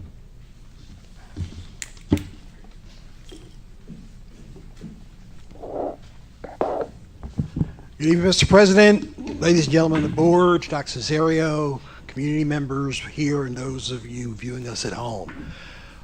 For the rest of the presentation, we're going to replicate what you've seen in Budget Workshop 1. We're going to talk a little bit about the schools and work our way to the district level departments, and then we will close out for you. The schools, what we've done is we've provided you the 24 actuals, and remember again, these are unaudited. What was spent in FY24, what has been requested in FY25, and then you can see any additional dollars they've requested, and we put the variances in terms of 24 to 25, in terms of dollars, and then percentages. We have two sets of slides because there's so many schools in our district. The first slide, I'll bring your attention to the left-hand side. This is this is supplies and equipment. You see there it excludes salaries and benefits. Excludes salaries and benefits. We start with Robbie Lightfoot and we work our way down to Greenwood. Again, 24, what was spent on the books, 25, what has been requested and vetted through the ASAP team. Flipping to the next slide, we'll look at salaries. Please recognize again on the left-hand side, for your attention, this excludes any supplemental pays. So we're talking strictly salary and salary benefits, Ms. Booth? Only salaries, correct, only salaries. Again, as with the first slide, you'll see Robbie Lightfoot down through Greenwood, 24, 25, and variances in terms of dollars at the school, and also what the percentages would be, 24 to 25. So the variances at the right, at the far Correct. right. As an example, let's use Robbie Lightfoot, if I could. Yes.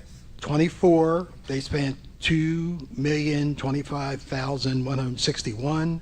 The request, this is, you're looking at slide 13, which says salaries only excluding supplemental. That's the slide we're on. The for 25 request, 25 amount for salaries would be $2,496,156. The difference between those two is the $470,955 you see in that variance column. And so that 23.26% represents that difference and the proposal. percentage-wise, Okay. correct. Okay? Why is there such a difference in the variances per Well, school? one is obviously, do you want to go, Ms. Pope? And it doesn't have to be long. Likely the salaries that Right. of the individuals that are there, a 4% on one salary is not a 4% on a different salary, right? So that's why it's a variant, it varies. Okay. Depends on the And salaries that are in the school. And additional positions that were hired for that building. Yes, if additional positions were hired. Yes, because this is coming out of positions and pay, and that might not mean anything for you, but people who are actually hired in the system. That's why we have the as of date of 8/3. So this means as of 8/3, which is at the bottom, these are the individuals that were placed in positions. We know that HR is continuing to hire individuals, but at this time, that's the value of those in positions. That's still like a little higher. Right? So it's For a Clearview? moving model. The snapshot was as of that point in time, which was 8/3. Moving on to slide 14, we will see our second set of schools. Again, the first set shows salaries and benefits. That starts with HR McCall and ends with Oakdale. Again, you see 24, 25, and you can see the difference in terms of variance in the second column from the right and the percentages. The pattern is the same for all of these slides. Correct.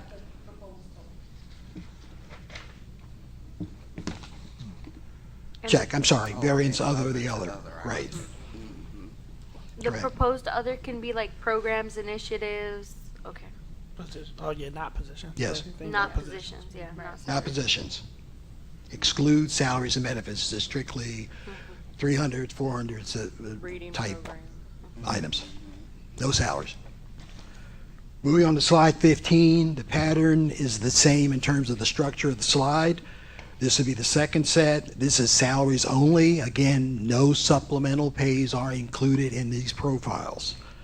24 to 25 again, and you can see the variance in terms of dollars and also percentages. So 2 sets of slides to give you a complete picture by school. And just let me ask this one question briefly.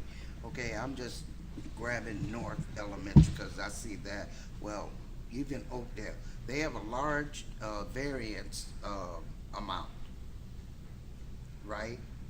Correct. Using North example, 3.1 million in 24, actuals and proposed 3.8 in 25 for a difference of 688,000 and change.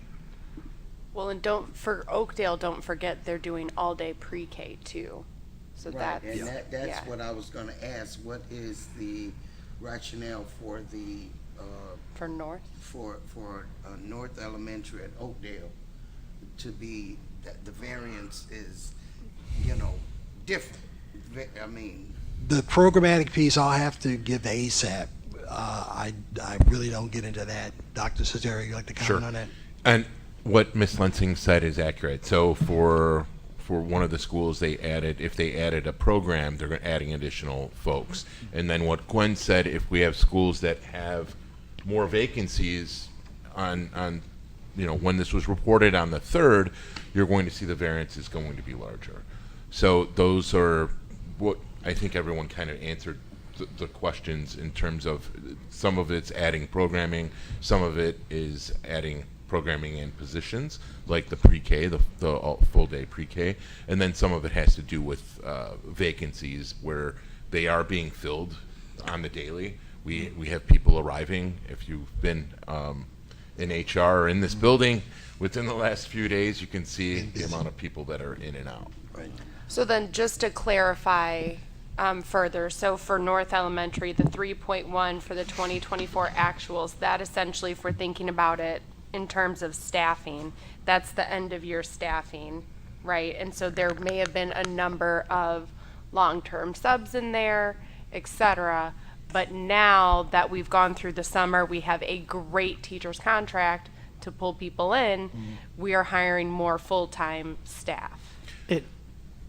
Go ahead, Mr. W. So Cesario. I just want the you're bringing timeline up is the another- end of the year versus. So that's one other thing, and then Okay. the other piece that is those salaries. If you have a more veteran staff, you have an increased salaries, right? Based on they're getting more salary based on the new contract. But then the other thing to contend with is they also North, particularly if you're calling it out, added. I know for a fact they added 1 or 2 additional positions. One culture climate, so that would be on top of that. So those are additional factors to consider as well.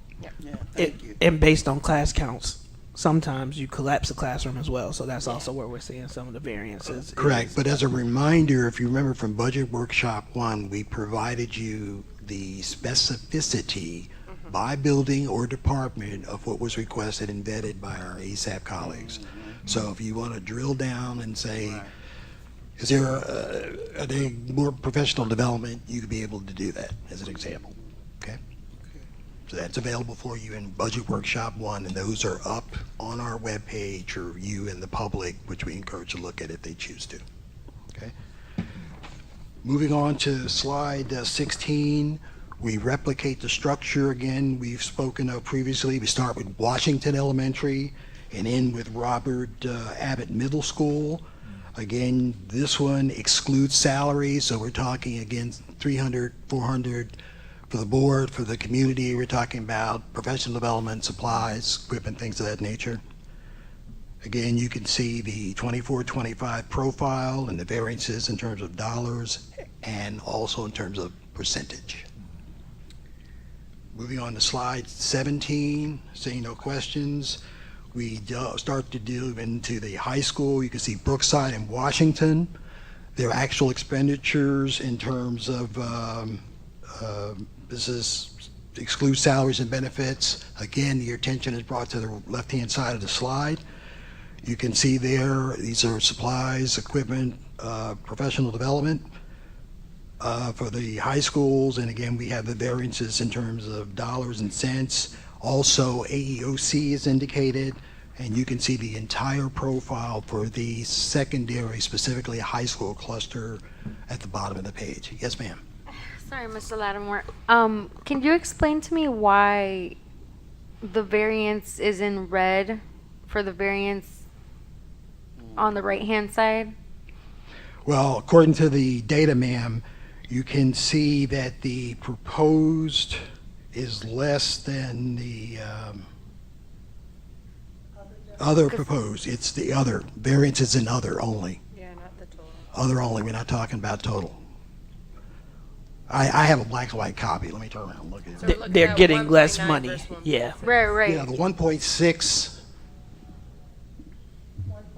versus Proposed. Oh, 1.9 I and see. 1.6. I was comparing it to the actual. To I'm the like, the actual. actuals are all less Right. than. Okay. It would go the other way. I was right. looking at That's the wrong right. column. That's why I was like, Yeah. why is this? Are these in red and every? Yeah. Yeah, Okay. other. I have a black and It's white the copy. proposed other compared. Yeah. Okay. Sorry. Does that answer your question? Yes. Very Thank you. And then the similar pattern on the next slide, which is slide 19, you can see this is salaries again, excluding supplemental pays. Pure salary. For Brookside, Washington, AEOC, you can see the high school cluster together, 119 million and change for actuals. And then you can see the proposed of 132 for FY25 and the variance appropriately and the percentage appropriately. So with that, I'm going to yield the floor. Mr. Chen, my partner in crime here, will take you through the departments because we do dual duty in departments and schools. Mr. Chen.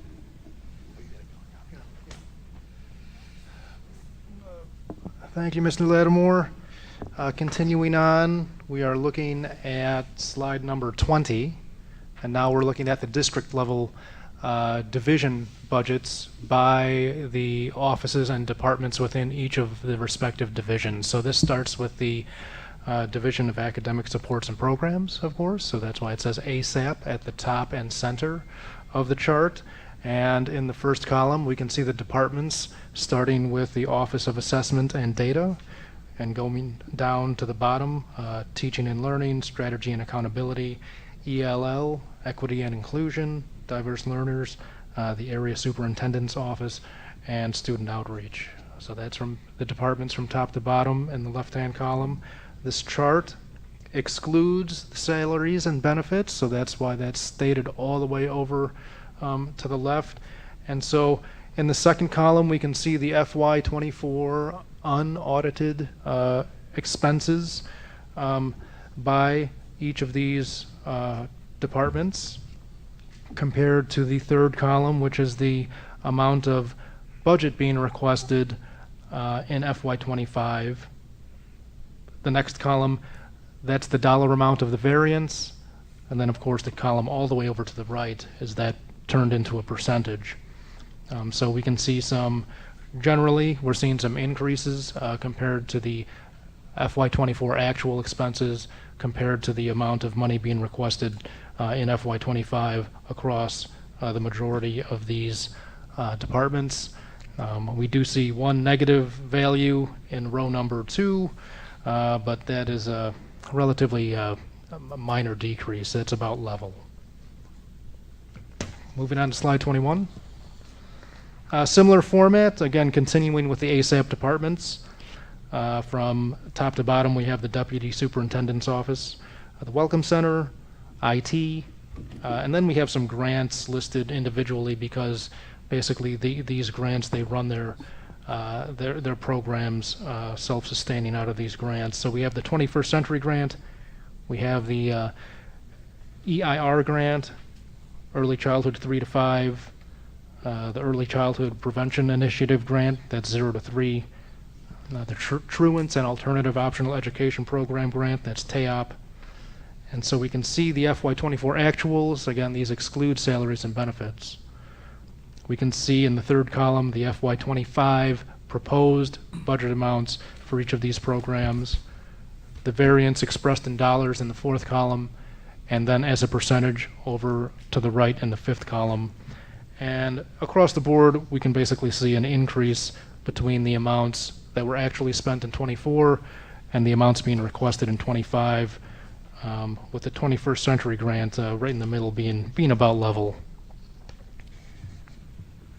Moving on to slide number 22. Could you maybe comment on just the Deputy Superintendent increase on the previous slide there, slide 21? Close to 2,500%. Huge. It's just a big increase. I just wondered. It's a good question. Yeah. So I typically have not budgeted much within my budget.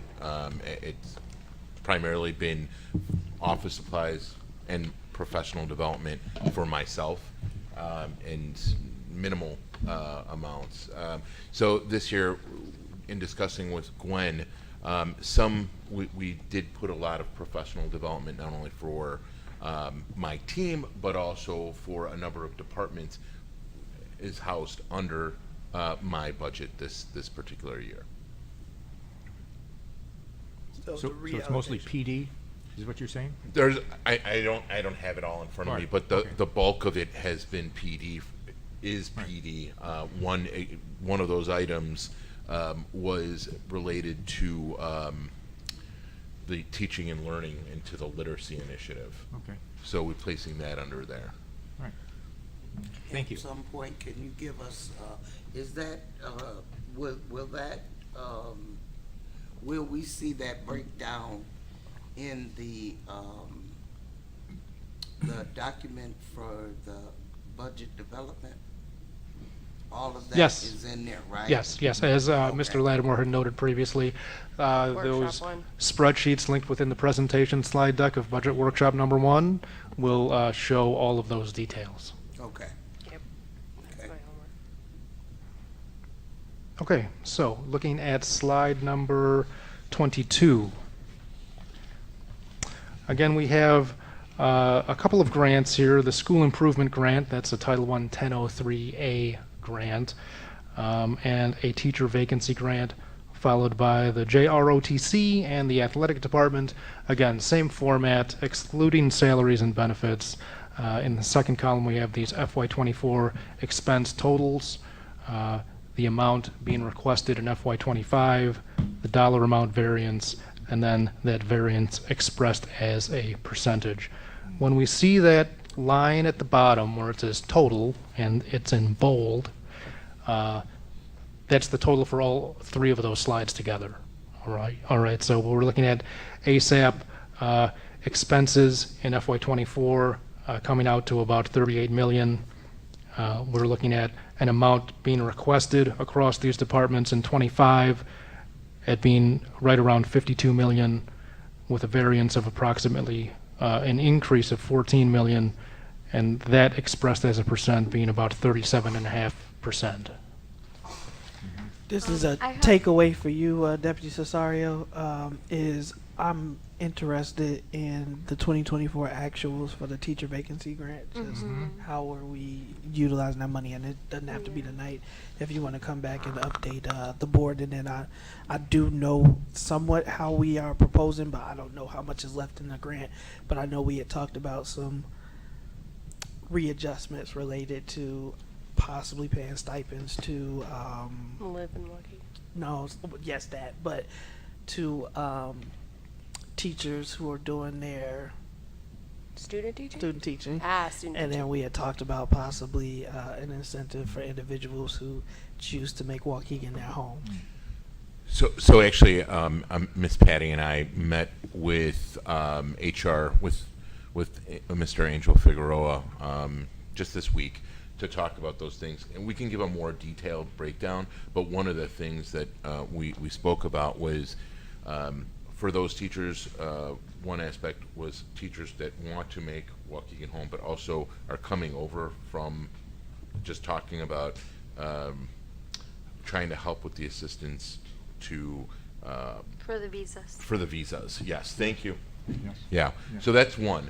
So, and we also talked about student teaching to help with recruitment and to also help with providing opportunities to find housing for folks who may be wanting to move and work for the Waukegan Public Schools. So those were all things that we discussed. We're really formalizing this because it has to be in, I believe, by the 15th. Is that correct? Good evening. Yeah, you're on, Ms. Patty. Okay. Good evening. The earliest submission date is August 15th. We have up until October 1st to submit.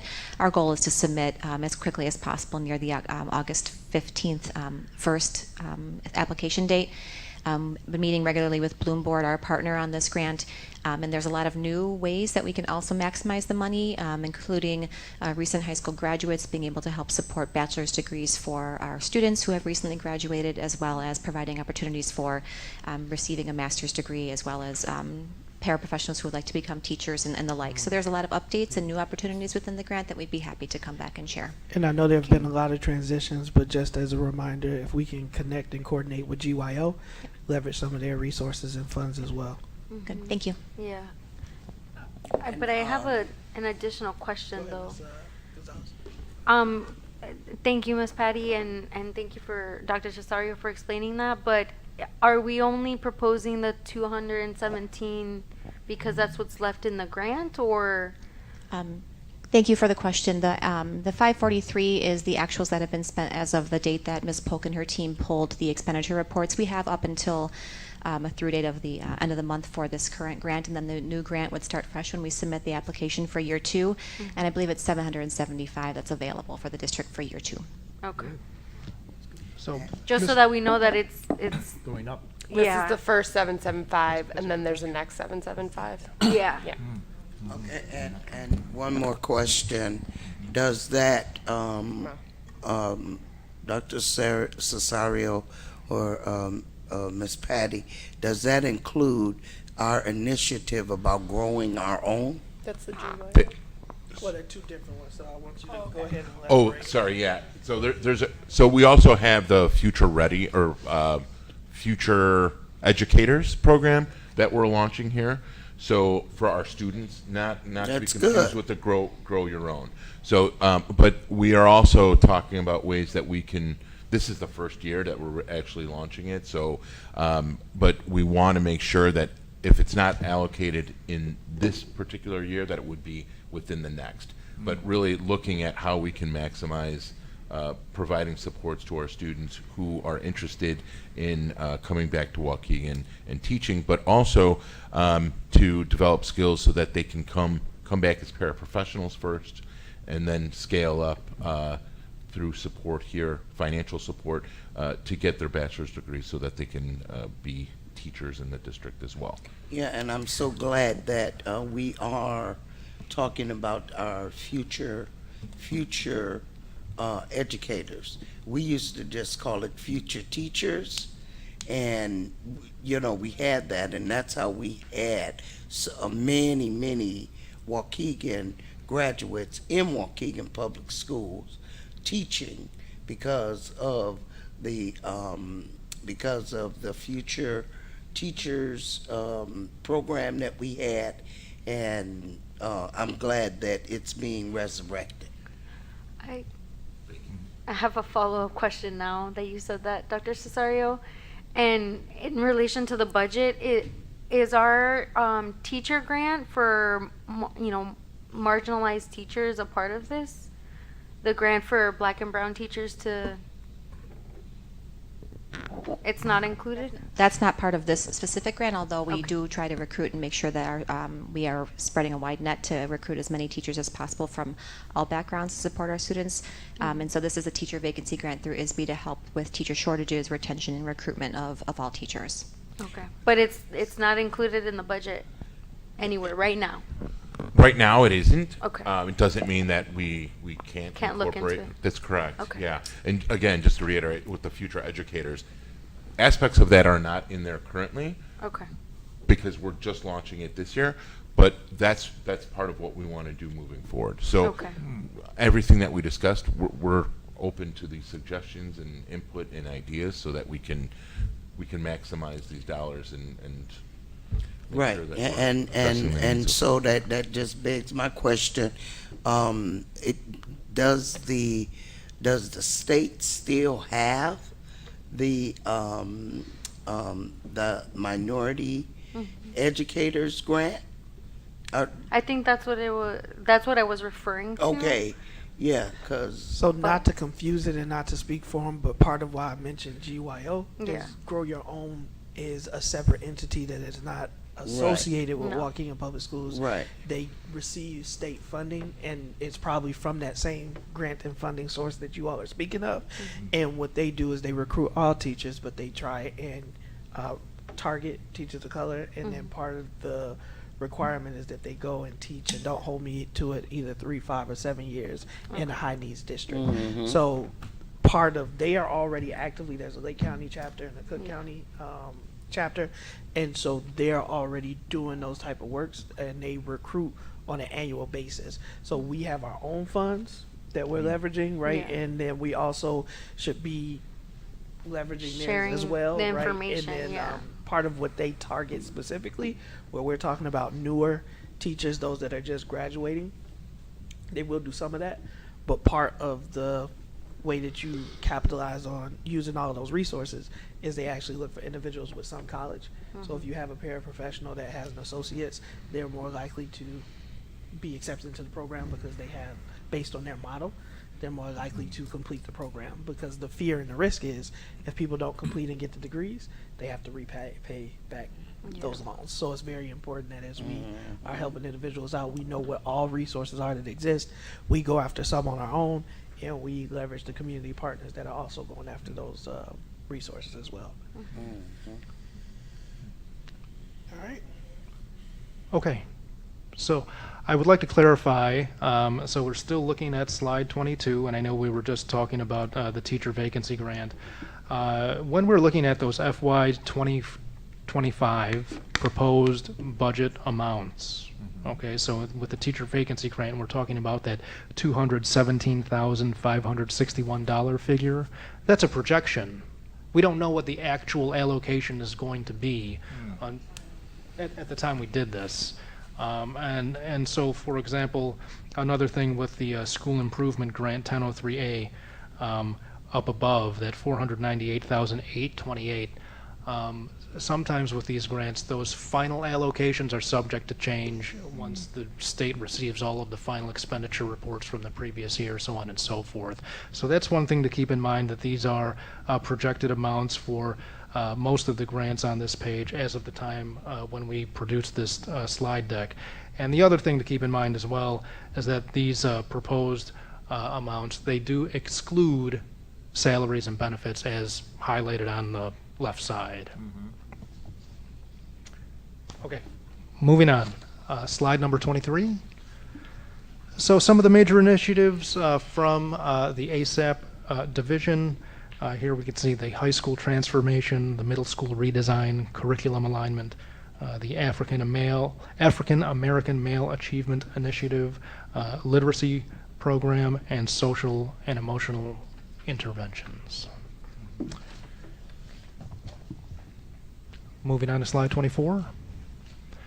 So same type of look. Now instead of looking at the ASAP division, we're going to look at the operations division, but the same layout with the chart. Again, excluding salaries and benefits. And Mr. Chen, I'm sorry to interrupt. Can we go back one slide? Sure. My request on this one is, I know it's buried in the document. Can we call out what is allocated for each of those initiatives? I know sometimes it's buried in there. Part of why I'm asking for this, and this is a takeaway for Deputy Cesario, is two, and I'm just saying it publicly. We set aside money for the African Male Achievement Initiative. Part of what I'm hearing is that individuals do not know how they can request those resources, is what they have been told. So if we allocate, for example, as we did last year, $350,000, there has to be a process for us to be able to utilize those funds. So I'm interested in just like, I know there's a lot under high school transformation, but if there's PD with it, if there's a staffing position for it, whatever that is, however you guys have it calculated, I'd like to see each of these initiatives, what dollar amount we're setting to support it. And that doesn't have to be this evening. I know you don't have it readily available, and I apologize for not getting that request sooner. But if we can continue. Mm-hmm. That's good. Okay. So slide 24, again, now we're looking at the operations division. The departments listed from top to bottom, we have the Deputy of Operations Office, Business and Financial Services, Crisis and Safety, Human Resources, the Wraparound Center, Operations and Maintenance, and Transportation and Food Services. There are less departments within the operations side, so we have the total already stated on slide number 1 at the bottom. And we can see, again, the FY24 unaudited actual expenses, excluding salaries and benefits, the amount being requested in FY25 in the third column, the variance expressed as a dollar amount and then as a percentage. In the majority of instances, we see an increase between those two figures, with the one exception being human resources. And then the totals at the bottom, we have 39 million, basically 39.4 million in FY24 actuals, compared to 45.5 million in the amount being requested, a variance of approximately $6 million, and expressed as a percentage, that's about 15.2% of an increase.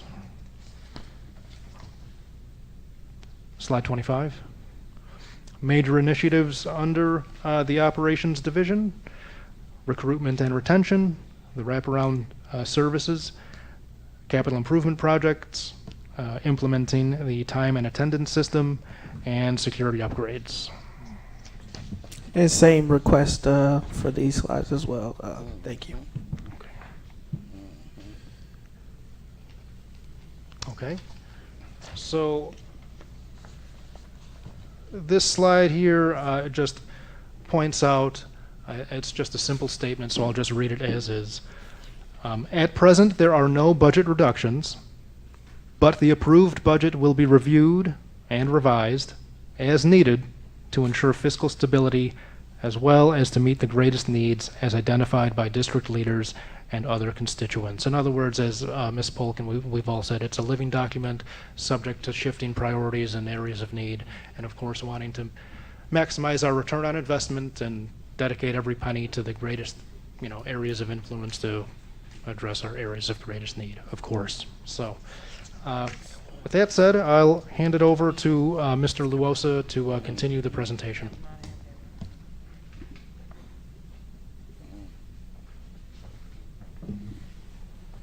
Thank you, Mr. Chen. Good evening, everyone. The next few slides, we're going to go over the expenditure budget and compare the FY24 actuals to the FY25 proposed budget. And we've got various ways of looking at it. The first one is going to be district-wide by object, where we have salaries at 170 million, and we're proposing 172 million in '25. Benefits of 35 million, purchase services, supplies, equipment, other, non-cap equipment. What's interesting is when you get to the total expenditures, FY24, 316 million. FY25 proposed 346 million, a $30 million increase in expenditures. At the same time, the revenues right below it, noting 311 million and 296 million 791 for FY25, a $15 million drop in revenues and a $30 million increase in expenditures. You're talking a difference of $45 million from 24 to 25. So Can you Elaborate. well, can you? No, I don't want you, because I already understand this. But what I want others to understand is if we keep having expenditures over revenues, what does that do eventually? that reduces your fund balance, or as Mr. Ewing called, your savings account, to nothing, and then you're ended up back in the tax anticipation warrants arena, where I do not want to go there again. And let me just say this, and I'm speaking from experience. It's very, very, very, very stressful as a board member to be in that position where we are having to go out for tax anticipation warrants. And I guess my whole point is that the expenditures over revenues, that's what I keep talking about, that we have to cut down our spending, because it's not good. Just like your banker, it's not, wait a minute, let me finish. It's not, I'm not saying anything other than if you keep piling deficit on top of deficit on top of deficit, you're never going to get out of the hole. Yes, and so you were correct, Ms. Anna, in your thinking and your philosophy and exactly what you're saying. The part that I know the part that done that. The part that we are missing is it's in this fiscal year, right? So these are the anticipated revenues within that fiscal year, right? And so eventually, again, if we continue to spend more, right, if we exhaust all of these funds and then next year we exhaust all of these funds and then some again, and then the next year we exhaust all these funds. But if we look at trends, and correct me if I'm wrong, we don't expend everything that we budget. And part of that is because Ms. Polk and the finance team and the administration, even the board, has done a good job of being able to readdress and reprioritize throughout the year. So when they see that spending may be a little bit out of control, then we start getting calls because things are getting cut off, or people are not able to access budgets in the way that they thought that they could. So I just want to, as Ms. Hannah is right, but I want to commend, and I just think we got to think about it a little, like you talk about me. In some of my experiences, that's probably why I'm not as nervous, is because these are the same process that we use at an $8 billion organization, right? So, I get it, and look, I get weak at the knees, just even thinking about, get flashbacks, you know, and like Mr. LeWolf said, we do not want to go back to that place. We do not want to go back to that place. I'll be retiring before that happens. Well, we don't want to leave our future people here in that position. So, but I get it. I just wanted to say that. Mr. Luosa, I apologize. I just have a clarifying question on purchase services. So this includes all of the applications that the district is using, whether it's an IT or the school specifically. What other things are under purchase services? Yeah, it's a lot of instructional consulting services, but even in transportation, yeah, because this is district-wide, so it's all funds. Yeah. Even in transportation, it would be the transportation contract, Okay. you know, for transporting people. Food service contract is in there, so a lot of different Outsources. things. Yeah. Yeah. The outsourced services. for Outsourced like, services, right. Yeah, Correct. social workers, psychs, and Correct. all of that stuff. Yes, Yeah. yes. Okay. Thank you for clarifying. All right, so that's district-wide by option, or by object. If we go to the next slide, it's a district-wide by function. And this is where basically we get into instruction versus support services versus community services. And again, we're coming down to the same total, 316 million for 2024, 346 million for 2025. You know, you see the same variance again, but just a little different way of showing the expenditures. Where do we see the expenditures for Learn Charter School? They don't show at all because it's taken out of our evidence-based funding even before we get our evidence-based funding. That's right. So it's off our books completely. Okay, that's right. It's just we show it more as a reduction of what our evidence-based funding could have been. So then can you help clarify the payments to other districts and other government units? Different things that might be going into that? That would be, I think, to like the state. I think some grants have these features. And wouldn't it be those things like we are in IHSA? Those where we have to pay. I don't think IHSA is included in this piece, but I think it's payments that we have to make to the state, maybe some other governmental units that I can't think of off the top of my head. What's that? Regional office? Row? Okay, so CLC, row, our intergovernmental agreement for the SROs. The Tech Campus. Tech Campus. Okay. Tech Campus, and yeah.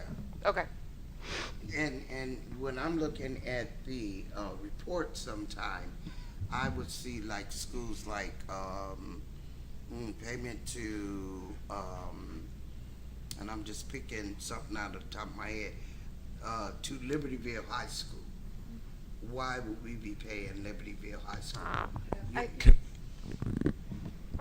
So sometimes we have to pay for officiating. That's a big part of it. You'll see like checks and things like that. Right. So Sometimes it is it's because we have to before a pay for sports contest, officiating and sometimes it's competition. tournaments, things of that nature. Sometimes it's academic functions as well, but the majority of those are to pay for officials and to pay for the space or shared space or whatever it might be for the venue. But that's where you see those. Okay. All right, the next two slides will be district-wide by fund.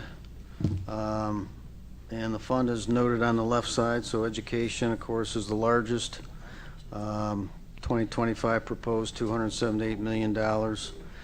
Operations and maintenance, 11 million. Transportation, 16. IMRF, Social Security, Medicare, 8.7 million. Capital projects, 20 million for FY25.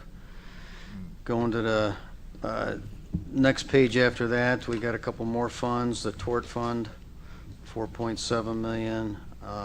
Life Safety, didn't note any for FY25. We're showing 2 million for FY24. So It's three different ways of basically breaking out the expenditures. If we go to the next slide, we've got some shifts. There were a couple of things that we were missing, so we adjusted for waste removal, adjusted for uniforms for safety staff, workers' compensation premium. We had to add more dollars into that, and supplies for OTPT health services, and then what Ms. Hannah had noted, contractual social workers, contractual SLPs. That's part of our purchase services arena. Then moving on from that, we've got pie charts that basically break down the expenditures by object, and you can see that salaries is 172 million. That's about half the pie right there. Benefits 35 million. Purchase services 67 million, and so on and so forth. The next slide, expenditures by function. You've got the instruction of 154 million, support services 171 million, and the other four arenas at a much smaller rate. I got a question. For the for the non-capitalized equipment, does that include like is that equipment like for our security staff? Or does it include things like for our TVs? So non-cap equipment is really unit costs of supplies/equipment that's over $500, but less than $5,000 per unit. Okay. So $5,000 or more would be considered equipment, Mm-hmm. which would be the object code 500. Anything $500 or less would be considered supplies. In the middle is considered non-cap outlay. Okay.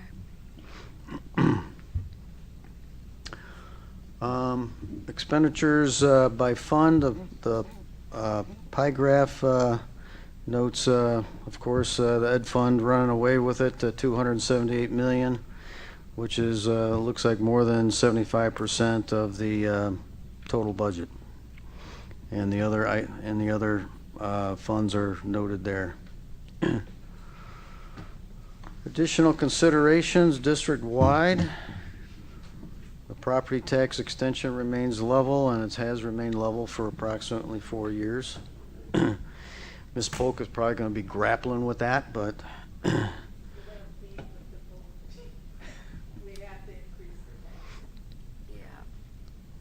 you didn't say that on the mic. We might have to. Steve's not here today. Oh my gosh. so and we talked about the corporate personal property replacement tax. Thank you, Joe. So yeah, in FY23 we received about 22 million.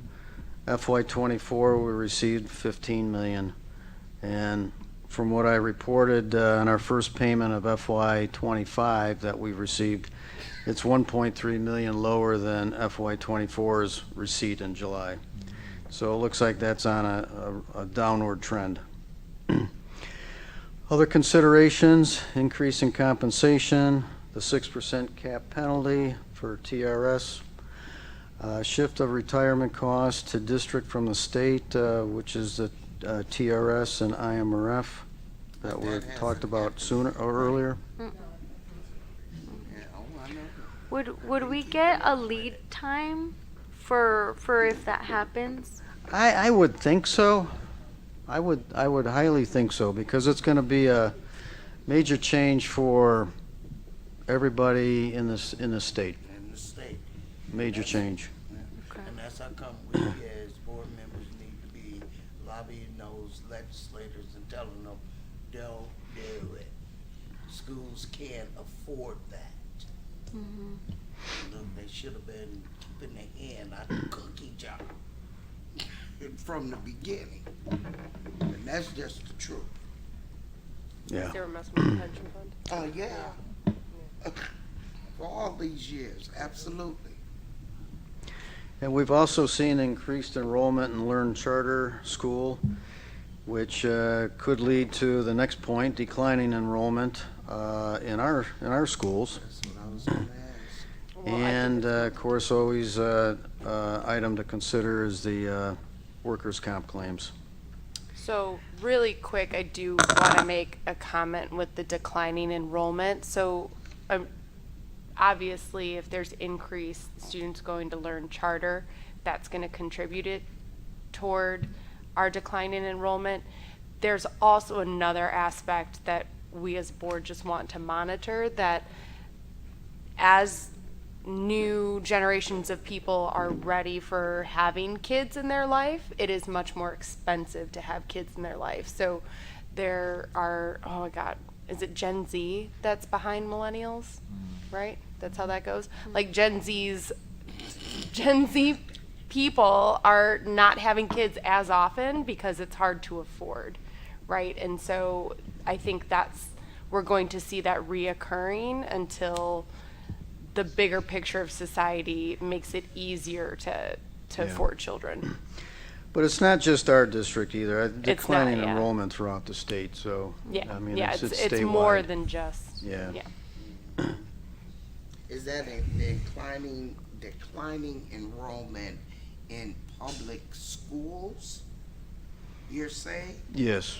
In public schools, Yeah. and an increase in more private charter schools? Well, and a decrease of having children as Yeah, well. Yeah, I get that, but It's an overall decline. So what Ms. Lindsay is saying is what you're saying. So it's just we're having less children. Yeah. So but yes. that's not the reason for us right now. 'Cause people It's a still have component to of it cheat. for sure. Yeah. So when you look at yes. So I think part of it is, and this may be some of what you're thinking, Ms. Hannah, is we want to make Waukegan as attractive as possible for families as well. Yes. But part of it is when you have because when you look at Lake Forest is also experiencing decline. But that's not because they don't have top-rated schools. There just aren't a lot of kids that currently live in Lake Forest. So you want families, you want them to be birthing and choosing Waukegan. So very, very important point. And unfortunately, Illinois has seen a decline in the population of the state of Illinois. I think the last number that I heard was like 260,000 people have exited out of Illinois in this past year or so. And what you say, I think, but part of that is looking at it as we adjust. So as the population declines, there are other services and benefits and things that we wouldn't offer or need to offer as much. I think part of one of my frustrations, and I think this is my closing remark as we get ready to wrap up, is what Ms. Polk talked about with the money that goes to Learn. Learn exists. They're training and raising our kids. I have no issue with that. My issue does become is that they get money from the state. However, looking at their enrollment data is how many of those students return to Waukegan Public Schools when there is IEP or need that exists at that school that they can't support, and then that student comes back to me and it is more expensive for me to educate that student.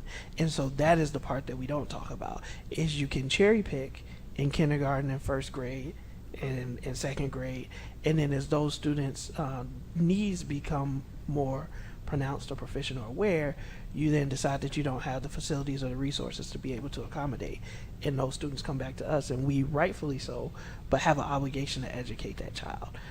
And so that is something that we have to get right in the formula, and that is something that we have to continue to lobby for, is because, again, I have no issue with any parent, anybody that chooses to do what is best for their child, have no issue with anybody that goes to Learn. I do think that we have to figure out a funding formula that is fair. Equitable. Okay, next we'll go through the capital projects. So first one we've got is the Hyde Park secured entry. The budget of $3.9 million, and we're budgeting most of it in FY25. I think maybe a little bit was paid in FY24, but most of it will be budgeted and paid for in FY '25. Some of these others, getting more to the final stages of the project, where most was paid in FY '24. We got a little residual to pay in FY '25 for the Carmen Buckner, Greenwood, Abbott vestibules, Brookside fire alarm, Brookside boiler replacement, some more security vestibules for Oakdale, Glenwood, Clark, Little Fort, McCall, and John Lewis. Parking lot replacements at Benny and Glenwood. Brookside roofing. It's $7.4 million budgeted for Brookside roofing in FY '25. Can I ask a question about that roofing? So that's come in under budget, because we had thought it was going to be more expensive than that. Is that the total, or is there going to be more? I thought the budget was 10 million, 10 and this million looks like originally. 15. So that's where I'm confused. So, Mr. Luosa and Ms. Polk, if I could speak to that, and correct me if I'm wrong, this is the projected expenditures in FY '25. We did have some expenditures for those projects in FY '24, which was the year that ended June 30th, which is why it's not showing here. So that project, like several of the others, straddled 2 fiscal years. So in the current fiscal year, this is what the projection to be spent on that project. It doesn't mean that we're spending less than 10 million. It just means that this is the portion being charged to the current fiscal year. So And- then does that mean in the prior school year, we've paid roughly 3 million? So Ms. Polk, if you could correct me if I'm wrong, the prior year expenditures that were booked by June 30th would have shown up in the FY '24 capital expenditures. Yeah, I'm not seeing where you guys are getting the $15 million number from. Because this is what we are reading it as, right? Like the budget is the 8, and then the proposed 25 is the 7. So what that looks like is 15 million. It would be the 8 minus The 7. The 7. Right. We paid a little bit of that project Right. in FY '24. But that's why it's confusing. Yeah. If I could, these numbers in the budget column is reflective of what the bid document came in, not necessarily what value the board approved. So for Brookside campus, it was the $10 million, but the bid documents that staff looked at was valued at that. But we are aware, as Mr. Moulton said, that we have $10 million capacity. Okay. But at present, without a change order, this is where it is.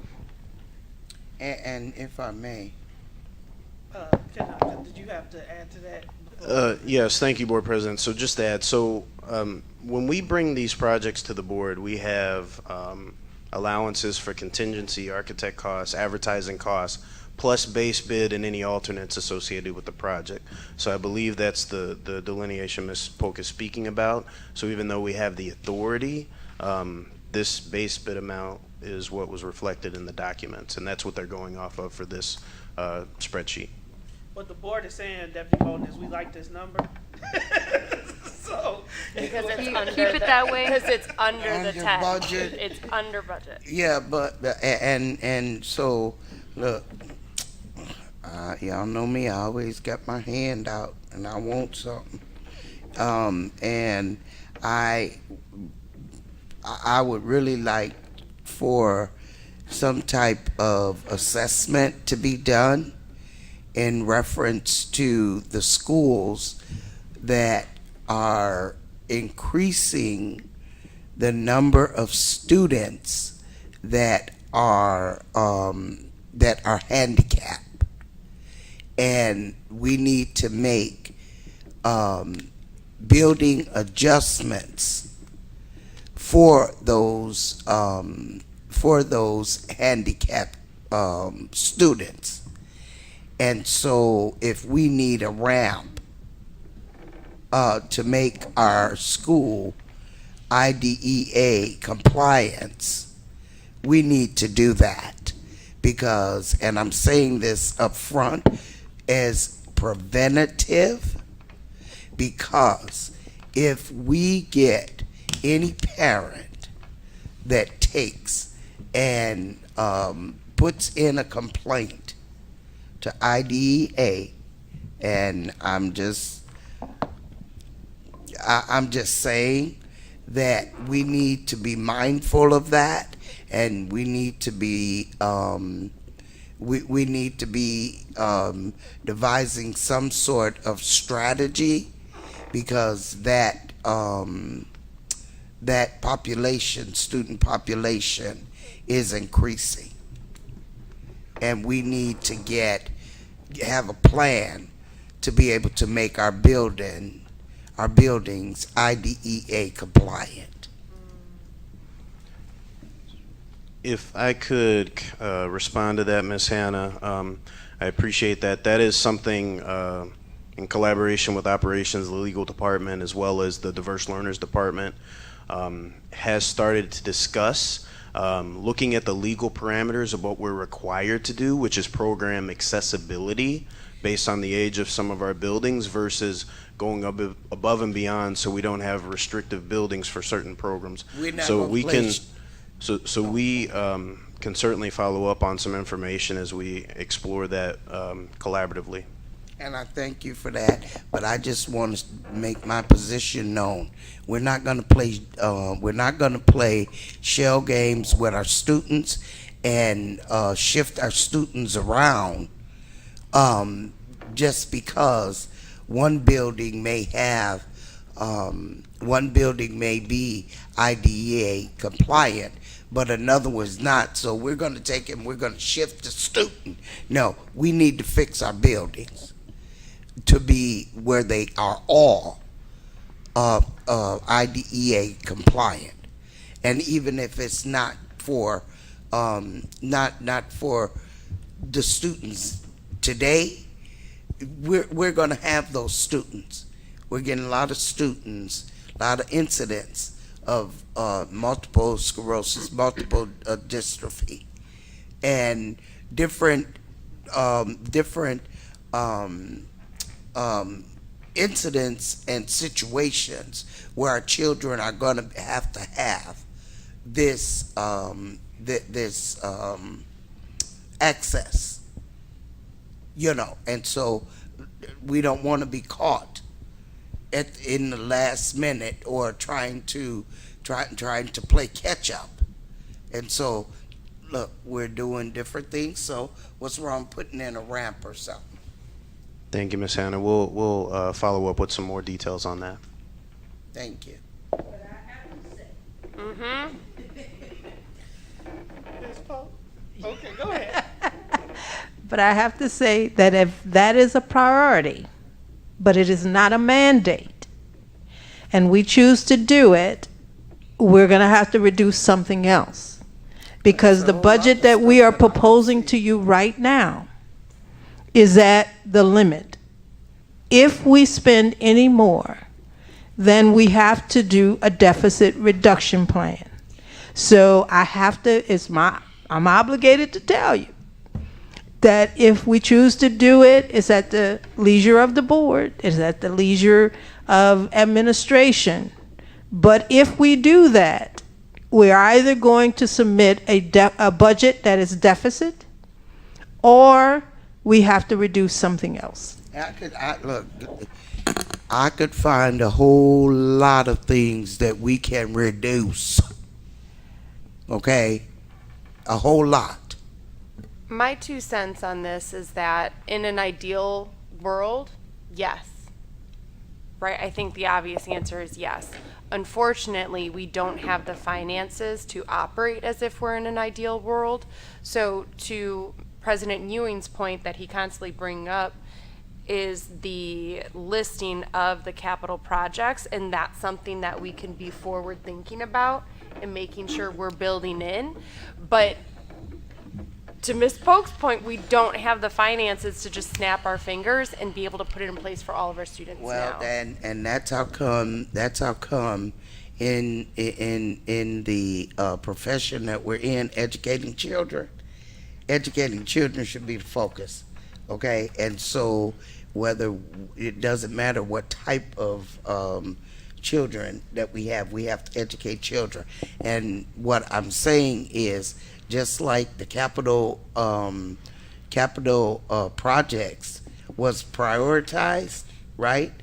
And I have no clue what the capital improvement committee prioritized It's on the in their website. opinion or whatever, okay? But what I'm talking about, it would cost us a whole lot more money if IDEA came in here and slapped us with violation. It's gonna cost us a whole lot more. But I think that's why we're being strategic, right? I don't think anyone disagrees with you that our priority is to educate the students, but we have to look at what resources we currently have available to us. And in some situations, that may mean a student has to go to a specific source to get their needs met, and that's a specific school. No, I get Just it. like we outsource students to Cove or other therapeutic day schools because they have the means understand. to meet their needs. So I just want to reiterate, the process is to put it in a future pipeline. It's not something that we can financially snap our fingers and fix. Yeah, I will say that I halfway agree with you, but we actually have the liberty to put money where it's needed. We have that. We have. Yeah, that and that's we our can do that. responsibility, That's yeah. right. And it's called creativity, and it's called prioritizing and focusing on our children. Yeah, and I would argue, as my final comment, that everything the Capital Improvement Committee has done has been to prioritize children. When we talk about parking lots, when we talk about restrooms, when we talk about roofs, when we talk about asbestos abatement, when we talk about a fire alarm system, so that if there's a fire, it operates in the way that it's supposed to go. When we talk about retiring our mobile unit classrooms that are 15 years past life expectancy, all of those things, including as when we go into these locations and make the improvements, we upgrade them to make them ADA compliant, but we are not Absolutely. doing it in one fatal swoop. It's because, as Ms. Pope said, is we have 1,000,001 priorities. So I agree with the sentiment. I just want to, like Ms. Lindsay said, it is about prioritization, but I don't want it to be misperceived that the Capital Improvement Committee, when it meets, is not thinking about. Oh, and I did not intend that. That was not my intention of saying that. That was not even a thought process. But my process, what I'm thinking about, always will, the children.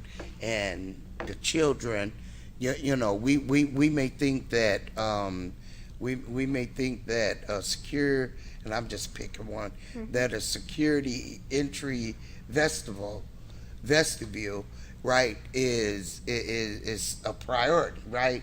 I'm just using this as an example, but when in fact, okay, a ramp for a wheelchair, okay, is more important than that vestibule. I'm gonna disagree because you we can. do have buildings that accommodate students in wheelchairs. However, with the lack of legislation on guns and firearms and ownership and background checks, and an increase of school shootings since I was in middle school to an astronomical level, it's ridiculous this is happening in our country. We need those vestibules. Well, and one last question, and Mr. President, are you going to close the meeting? Well, there's a couple more slides. I'm just I am missing the Olympics, you know. Oh, I hear you. 7 world records. No, I'm just saying that I understand what you're saying, Yeah. but I just want to applaud Waukegan District 60 that we have been blessed and fortunate enough not to even have any kind of those incidents in our schools. And may we And continue. we never have no kind of shootings, okay, in our schools. Now, in the surrounding area, possibly, but not in our schools. And I'll be honest. Well, we don't have to go there, but this is why this is so important, and that some of the investments that we're making in security and safety, and then also as a board reminding us that safety is not just about secure vestibules and security staff, as important as they are, but how are we working with our students, and instilling that positive mindset. All right, next slide. All right, so the total of that page is 11, just shy of $12 million of projects. Next page, we have Johnson Controls doing HVAC work at those school sites. A little bit left in FY25 to pay for. Then 214 Washington Wraparound Center. We've got about, well, I think that's going to change today. But as of this printing, it was $1.8 million, but it looks like it's going to be a little bit higher than that because we missed a payment that got done in FY25 instead of 24. ITS closets, $375,000. The masonry wall at Lincoln Center, $264,000. AOEC window replacement, $1.5 million. Oakdale Greenhouse, we budgeted $170,000. Jack Benny elevator modernization, $75,000. That total on that page is $4.3 million. Next page, some other projects. Mr. Loza, excuse me. And the total equals $1.6 million. Yeah, Mr. Loza, can I just ask that masonry wall? I'm just not familiar with that at Lincoln Center. That would be the wall out in front. We tore it down and then oh, voted the on. wall. The infamous brick Oh, wall. okay, I was thinking about IT or something. Maybe Can it was we down. go back to the wall? And I'm sorry to interrupt you. Did you have a further question, Mr. Ossie? Did you have a question?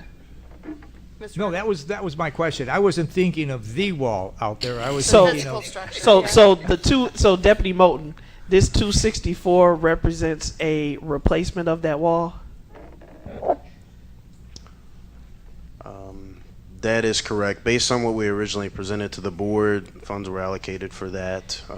Board of Ed, at our next meeting or a future meeting, I want you guys to really consider, as we talk about cutting back on spending, Yeah, can we cut it? $264,000 for an ornamental wall in front of the building until we find and figure out, as Mr. Riddle had suggested even when we were having the conversation, what will be in this building. Because maybe it needs to be a more secure fence. Maybe you don't need a fence at all. But there I go, Ms. Polk, I got you. Plus 264. Well, how far are we in the process? Well, hold on. How No, far I'm are we in the joking. process, Mr. Moten? We're able to just say, let's pump the brakes on that and not make any further advancement until a future time? We can deprioritize it, move it down the list? Well, okay, let me add. Well, I just want to know where the status is currently first before we, because if it's like, it's the train's moving. Right, we ordered but what it already. I was going to say is that my confusion right here with this budget, Yeah. right, is that budget, does that include the insurance money that we received for all the damages and stuff to that wall? That money went into the general pot. We need to stop general potting. It all comes from the same fund. So regardless of when you really? pay for it, yeah.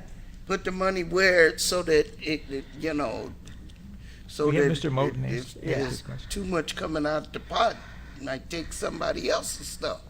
Has the train left the station? The train has left the station, but it's currently stalled on the tracks. We removed the foundations of the original wall prior to the July 4th parade. Yeah. So right now we are at a point where we're not too far down the track. If it's a discussion that the board wants to have regarding the future of that location, we're not so far beyond that we can't pivot if needed. So at this point in time, we're just at the removal stage. Which has already been paid for. No. It has not been paid for, but it's allocated in the current No, it's year been budget. paid for. What? Wait, we got two different messages. That's why I'm This is what asking. I'm not a fan of.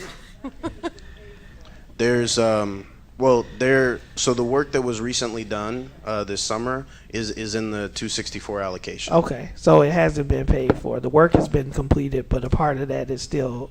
Yeah, I believe there may owed. be some architecture expenditures. We can in confirm 24. that. We can confirm. But there was work that was recently done this summer prior to the parade that we would not have been billed for prior to July. Understood.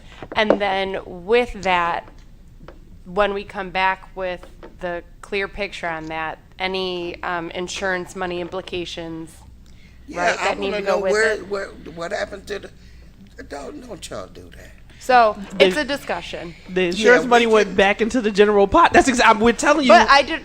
No, I'm saying. Okay. So my thing is, it's not anything to be frustrating about. Is the $250,000, whatever was paid, went back into the district. That money is still there. It has not been expended. Yeah. Well, that's my concern is because we received that money, do we have to do certain things within certain timelines? Are there strings attached to that money that we have to be worried about, or it's on our timeline? Our timeline. That's all I wanted to know. Okay. So what I wanted to point out is that this slide does not reflect any revenue. This is expenditure. Right? So, and then also, the budget for FY25 doesn't reflect how much we've paid. It's how much we anticipate that we're going to pay in 25. Right. So we would have to come back to you with more definitive information to say how much we've paid. I know that we've paid some. We may not have paid all of it for the removal of that wall, but you wouldn't see that here because we have no payment information here. Right. This is just the budget that we projected in 25 and the original budget that from the bid document, not the authority from the board, but the bid document. Yeah. So then, Board President, I would like to formally submit we put this on an agenda to talk about these funds for 2025. Yeah, I think once they get clarity in there, because if there was a bid, right, what can we do? I know Mr. Clary's not here, so going back to your question of are we too far gone, we can answer it. But I think what the board is saying is, given some of the other financial considerations and other priorities, even that were mentioned this evening, this may be a good place for us to look. Well said. All right, the total on this page is 4.3 million. And then going to the next page, some other projects. Parking lot on the east end of Washington campus, some pool repairs at Brookside, concrete work in the tunnel at Washington campus, fire alarm replacements, Welcome Center roof replacement, operations 10-year life safety survey, and bathroom renovations at 1, 2, 3, 4 sites. Question. Sorry. Going back to the same conversation that we were having about out here. The Welcome Center in its current state, we just talked about, we are months away from anticipating 214 Washington opening. Outside of a teaching and learning center, there haven't been discussions or plans of what happens to the Welcome Center. And so further with that conversation and about prioritization, to me, until we find out and identify what the priority in life will be of the Welcome Center, which, unless I'm mistaken, the plan is that it will be vacated by the end of the year. To be talking about that. I wouldn't replace a $92,000 roof at this time. Yeah, I'd second that. I like You've that. been recognized, Mr. Moon. Okay, so you want to speak? We can both speak to this. I'll start. I mean, we were talking about, even with the new building, there's a need to have additional space for professional development for teachers, for staff members, and so it would. That's one of the things that we were talking about, utilizing that for. LeBaron? This room is bigger than the room in the Welcome Center. We often, The whole today, Welcome Center. but today I was at the library with my team. Often we have to go out and, I mean, obviously. No. You get what I'm saying is that if we are no longer using this as a boardroom, as an example, this space, Sure. half of Lincoln Center, at least in the short term, is available for additional PD. Yeah, we use it during the day when you're not here also. And we also have to use multiple places. So that was one of the considerations, is that we need the additional space, because oftentimes we have to go to places like Greenbelt and rent out places. We don't have the space. So I'll let LeBaron add on to that, but ultimately it's the decision of the board as to what you want to do with that building. But just as a consideration that even, when okay, I'll go ahead. Thank you, Dr. Cesario. So what I wanted to mention was the planning aspect as it relates to what Mr. Ewing said. So what you see presented in front of you is what was presented for needs at the start of the spring semester as part of the budget process. There are some projects expected to be completed in FY25 that have not been designed and put out to bid just yet. The Welcome Center roof would be one of them, but we didn't want to lose the placeholder in the budget in case the project actually happens. So that's why you see it reflected here.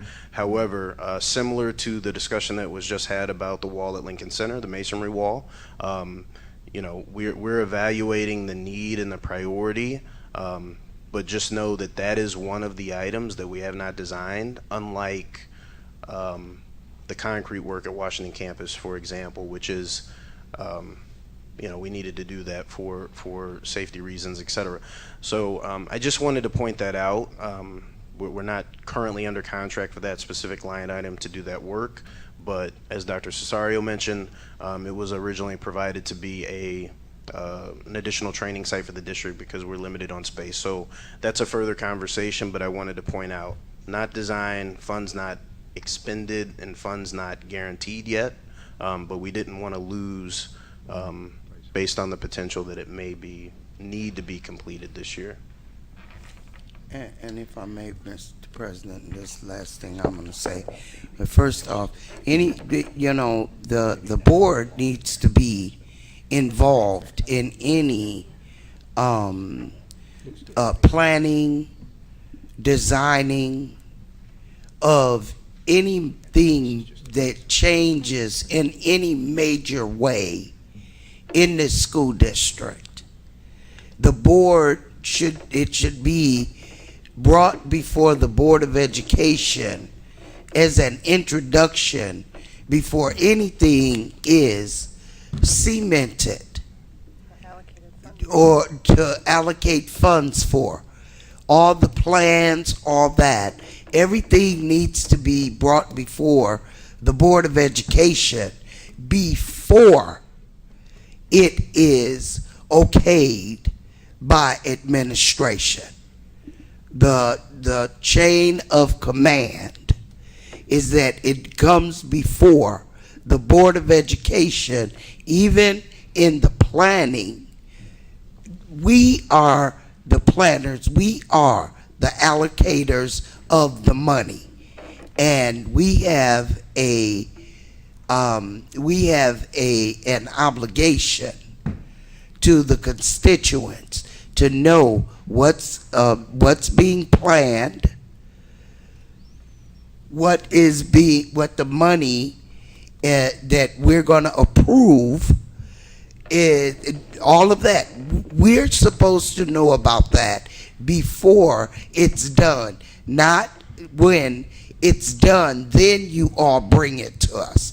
I've had a problem with that all along, and I'm going to ask the Board of Education that we get back into the chain of command so that we will know, not afterwards, not when it's done, but before it's done, and we have approved, okay, administration, you move forward with this. Bring it to the board first. The board tells the administration, okay, move forward with this. No, don't move forward with this. That is the actual chain of commands, the way that governance operates. And my only feedback is that's why you're 100% right. So part of the planning is the budgeting, and so these are their intentions and why they're bringing it before the board is to get feedback. You also have a vote, each board member, when the item is being acted on, to say administration, yes, I agree with your recommended action, or administration, no, I disagree with your recommended action. So again, this is not the only time I saw it here. I appreciate Deputy Moulton putting it here because this is alerting the board to intent. All of these projects are intended to be done and completed, right? And so as board members, this is our opportunity to give that feedback, as we just did with 2 items. Ms. Gonzalez? Yeah, I did have a question about the pool drain piping and pump replacement for Brookside campus. Is there any well, one, what is that? But then 2, is there any opportunity for us to pursue grants, maybe from, from other entities or agencies, because it's related to piping?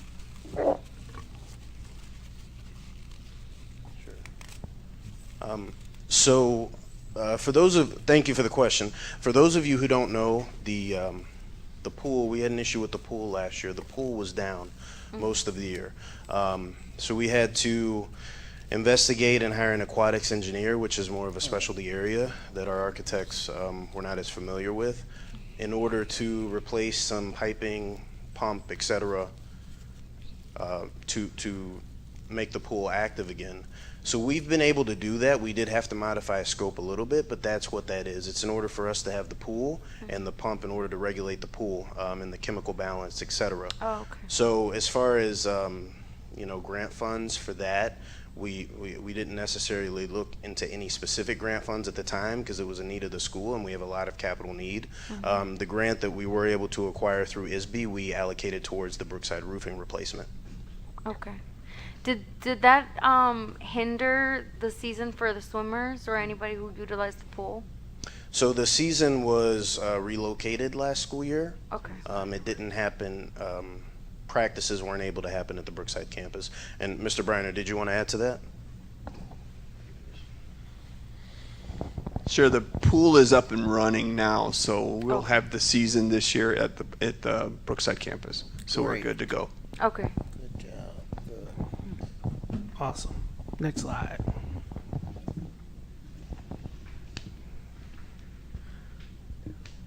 All right, so if we go to the next slide, basically these are some projects slated for FY26, not FY25, but FY26.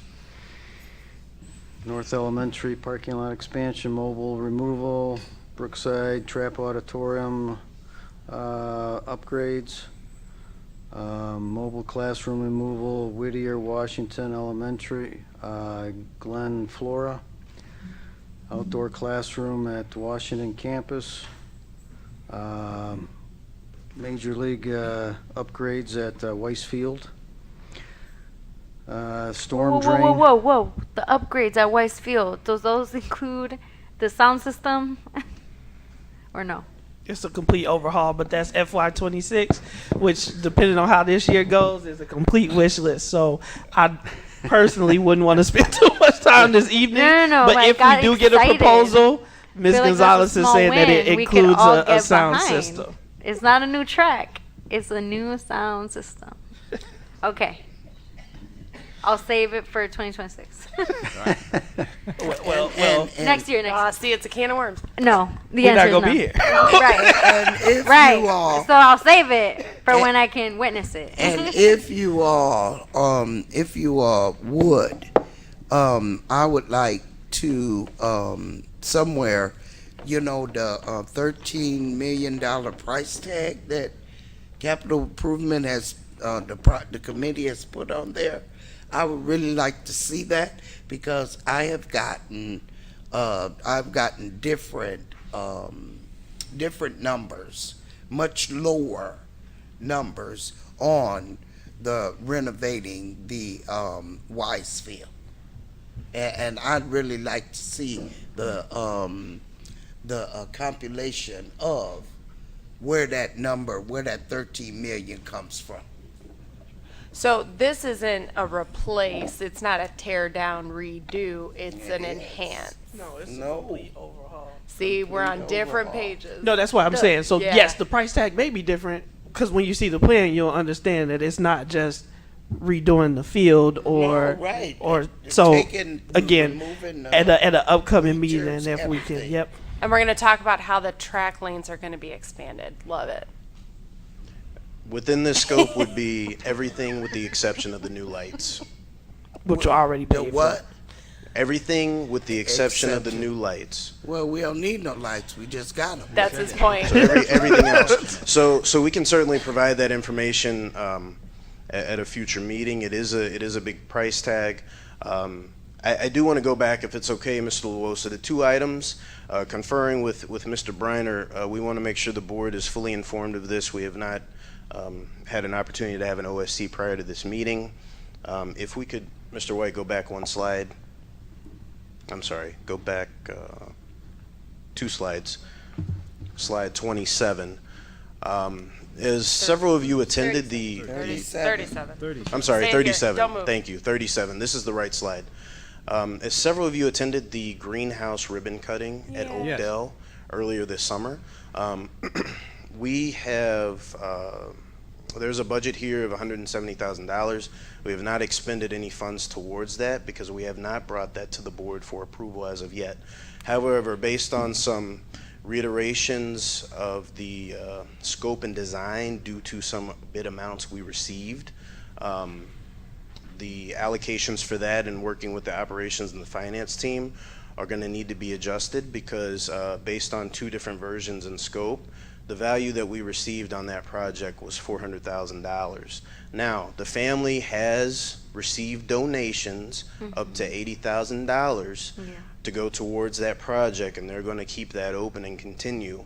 But we did modify scope and size in order to get it closer to this budgeted amount we received from our architects, and we were unsuccessful through the bid process. So we wanted to bring that to your attention because we believe we have some flexibility within these different allocations to help support that based on the proposed FY25 budget. And Yeah. Yes. just to add, sorry, who was ever phone? And just to add to that, I think that not a lot, but I think some of these line items, people would be more than happy to not pitch in thousands of dollars because Mr. Right, Luosa right. knows the kinds of families that we're trying to donate. But I think that there's an opportunity to fundraise for some of these projects to alleviate the burden on the district. Absolutely. And I just call that out because I know that people were reaching out to the foundation to donate for the greenhouses, and we were like, "Oh, this is great, but how can we do this, in a sustainable way?" So thank you for mentioning that. We used to have telethons for the district. We would have a whole day. Mr. Briner, Well, put on your dancing shoes. U.S. Cable, we had a telethon annually to raise money for our school district. That For the could- foundation, right? That could be a lot of It fun was if we're for the highlighting foundation. talent. And, because you all are talking about the greenhouse at Oakdale. Yeah. What about the greenhouse that, if it still exists, over at Jefferson, John Lewis? Is the greenhouse still over there?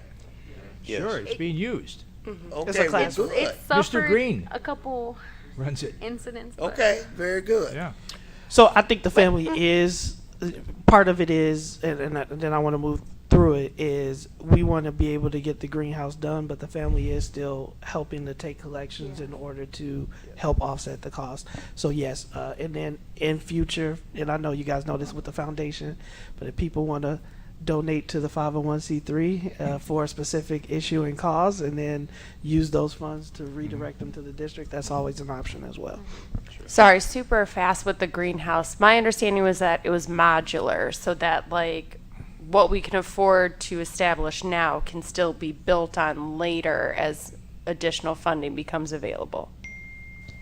So that is accurate, but due Okay. to the minimal difference in costs, we elected to go with the original design. The cost difference was not much. The significant cost is the foundational and mechanical pieces to go within the greenhouse, not Gotcha. necessarily the structure on top. Okay. But again, we wanted to bring that to the attention of the board because we'll be looking for a recommendation soon on that, and there will be some shifts there in the allocations for the budget, and we cannot do that work once we're in the dead of winter, so we want to get that done this fall.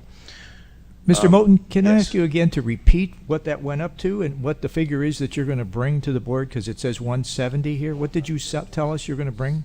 400,000. 400,000. Mr. Riddle and Mr. Schomburger. That seems like a lot for a greenhouse. So, for plants- well, you have foundation.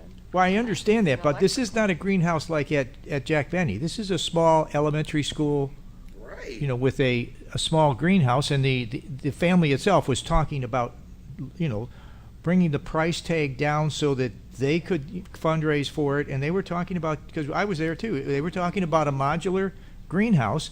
I don't think we need to start with something, I think we should debate that.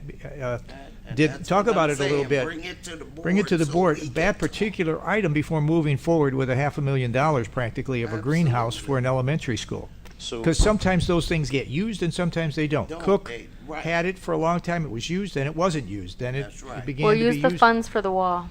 so, Just so leave it empty So and we use can- it for other things. we can certainly bring that back to OSC for further discussion, but the majority of the expenditures are the foundation, and 75%. Miss Quinones Nelson, the principal at Oakdale, in collaboration with the academics team, the plan is for that to be a feeder to the greenhouse at Lewis. So, and that's where they got a lot of inspiration for the design here. So we can certainly bring that back for discussion.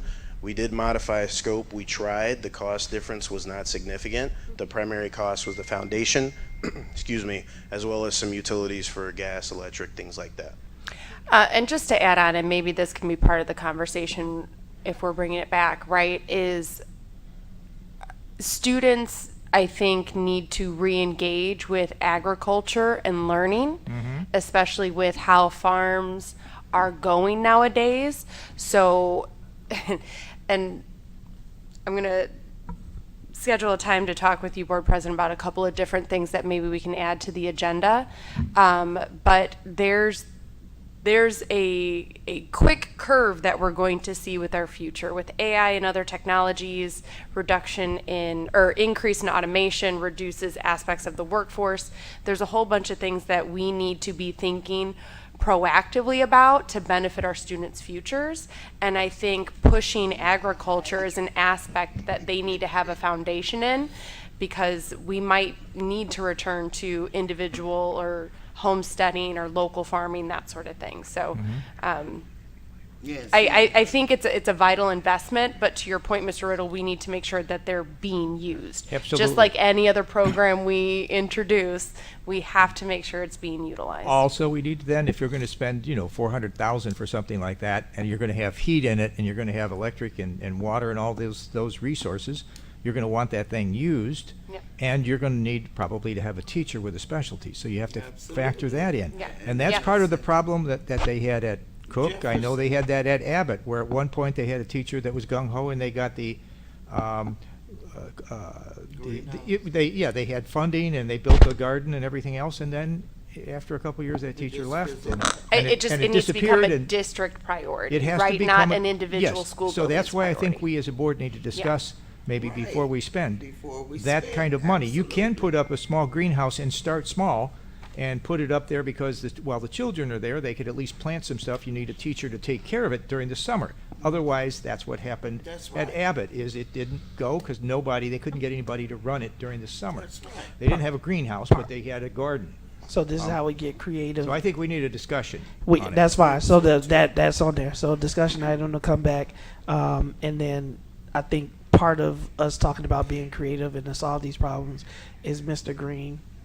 And I'm picking on him because I know he's talked about it. CLC is putting a state-of-the-art facility in downtown Waukegan. Right. Right. We have 2 high school buildings where we're doing an outdoor classroom. So there's a way to tie in and make it tied into the curriculum, and we also have an expert who can teach other teachers how to replicate the model that he uses at Lewis, and he's been open to doing that. So as we have these conversations, if this is something that we decide to move forward with, exactly what Ms. Lensing is saying is that it has to be part of an overall district program or initiative. But I'm all for the discussion, so if we can put that on the upcoming OSC meeting, and we can discuss that one. Absolutely, thank you. The second item that I wanted to draw attention to is actually the first item on slide 39 on the screen. That is North Elementary parking lot and expansion and mobile building removal. So we did want to remind the board, even though it's identified in FY26, this is an item that is a phase 2 of a bigger project. We started in the summer of, last summer actually, parking lot replacement and updates at North Elementary. The second phase was going to be removal of the mobile and adding additional parking spots next to the addition, the 2012 addition that's at that school, because of the limited parking at that school, and also to remove bus traffic off of the street so that we didn't have cars stacked up and kids leaving their cars, walking in front of buses, and going into the school. The main component with this project, and it is listed here because we didn't know when it was actually going to happen, is the removal and replacement, or relocation, I should say, of a ComEd power pole that goes down the alley behind the North Annex. That is something that we couldn't do under contract. We were limited in what we could do because it was ComEd, and we had significant lead times for that. A request for that was actually put in last year, and we just recently got notification at the end of July that they are going to schedule the work and have that relocated. So I wanted to mention that because the ComEd relocation of the power pole that feeds all of the businesses in the alley right behind the annex was the first phase that needed to happen for us to be able to safely remove the mobile, add the parking. We did make provisions last school year for the buses to come off the street and circle around the building, but we do still have a deficit of parking at that school for the staff that regularly attend that school, and it is very close quarters right now for the buses. Even though they are doing it, they do take certain size buses to make that loop. So we wanted to draw that to the attention because ComEd is ready to do their work, and we just recently got notified of that approximately 2 weeks ago. So even though it's identified on FY26, it is a phase 2 of another project that the board recently approved in the prior school year. Hey, Mr. Morton, a quick question. Now, over at North School, back behind North School, Mr. Briner may know what I'm talking about. That didn't we do some removal back behind North School? You purchased a parking lot. We got Yeah, they did the parking lot. we got some more space back there. Maybe what, 10 spots? Didn't we? We got some more space back behind North School.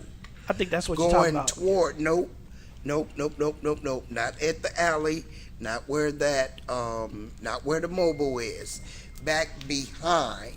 Because we were going through this, we were dealing with the North School issue before. That same issue, that telephone pole and Fourth. Street. one, all I know is, yeah, I think so, yes. Yeah, that's our property, right? Mm-hmm. So, okay, so we need additional parking? What, no, wait a minute, wait. I'm misunderstanding. We did put extra parking back there, right? Not now, but before. In the past, In the several years ago. past. Yep. Right, and so you're saying that we need more Yes. parking? Yes. So currently, you're right. We do have the parking lot on 4th Street. We also, when we did the 2012 edition, we had behind the annex, the old operations warehouse. Absolutely. That was removed to make parking. But due to the itinerant staff and the fact that we definitely wanted to pull the buses off the street, we have not had adequate parking at North Elementary because it's limited in parking spaces. Right. That has been a safety concern that's been ongoing. We've talked several times with the school administration. It's been expressed by their parents, various unions, and the mobile in and of itself is the most clear area to add more parking to satisfy their permanent staff needs as well as their itinerant staff needs, and to make sure that we have an adequate bus loop to remove the buses off the street. And if the board recalls, it was about 2 years ago where we started to take a serious look at this, where it was drawn to our attention, where parents were coming to the board meeting speaking about this as a major concern because people were walking across the street. We have a pace, I believe, at minimum one, but ultimately two pace bus stops, and it was just very high traffic. We also had across the street the apartment complex neighbors complaining because we had staff parking over there. We had parents 4th dropping Street, off. which is already So this was the solution, and this is the phase 2. But again, it was approximately about a 20-week lead time for ComEd to commit to a time period to reallocate their pole and power lines to feed that portion of the neighborhood. Right, and North Avenue is always, North School has always been landlocked, and so, we are, restricted, basically, of what we can do over there, so. And that's why I was thinking that back part, but we're already using that. We are. This would be the space between the mobile and the new addition. Yeah, There's a small courtyard there where we're proposing adding some parking and expanding the drive path for buses so they can drop off in the back of the school behind the gym and near the playground, which we did make that change last school year. But again, the fit between the annex and the mobile right now is extremely narrow, and we had to go out and practice that several times last summer before we implemented that with Illinois Central. But again, this is phase 2 of that project. One of the key pieces was awaiting on approval from ComEd to schedule a time to relocate the power pole, as it will impact some of the neighbors and the businesses before we could realistically do the rest of that work. And how old is that mobile? It's I believe 1990s. It's in the conversation with several of the other mobiles that we've discussed. So this also would contribute to the mobile removal or replacement plan long term, because that school has the capacity to not have the mobile. The primary function of the mobile is the library, so that's being relocated. The principal, Ms. Limburger, has provisions for that. So we would remove it and not replace it. Thank you. All right. Next slide. Oh, I thought we was done. Nope. Nope, we're not done. No, ma'am. Oh. We're nearing the end. I'm like Mr. Lewosu. I'm missing the Olympics. All right, next slide. All right, next steps. There was a ad that was a legal ad put in Lake County News Sun starting today, August 6th. This thing says August 7th, but it was in today, the 6th. It's going through the 12th, noting that we're going to have a budget review period from August 8th through September 10th, as per legality. Planning on having the budget hearing and budget adoption on regular board meeting on September 10th. And then we've got the resolution authorizing interfund loans from Education Fund, Operations and Maintenance, and Transportation Fund. Internal borrowing, but we have to get board approval to do that. Got it.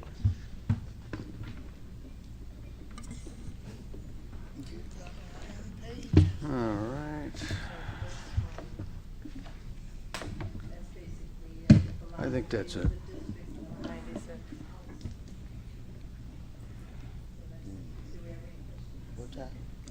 The mobile at North was 96. 1996. Okay. Motion to adjourn. Motion. Second. All in favor signify with aye. Aye. Any opposed, nay. Thank you Meeting is very adjourned. much, everybody. Thank you. Yeah. Thank you, Turn your everybody. monitors off, please.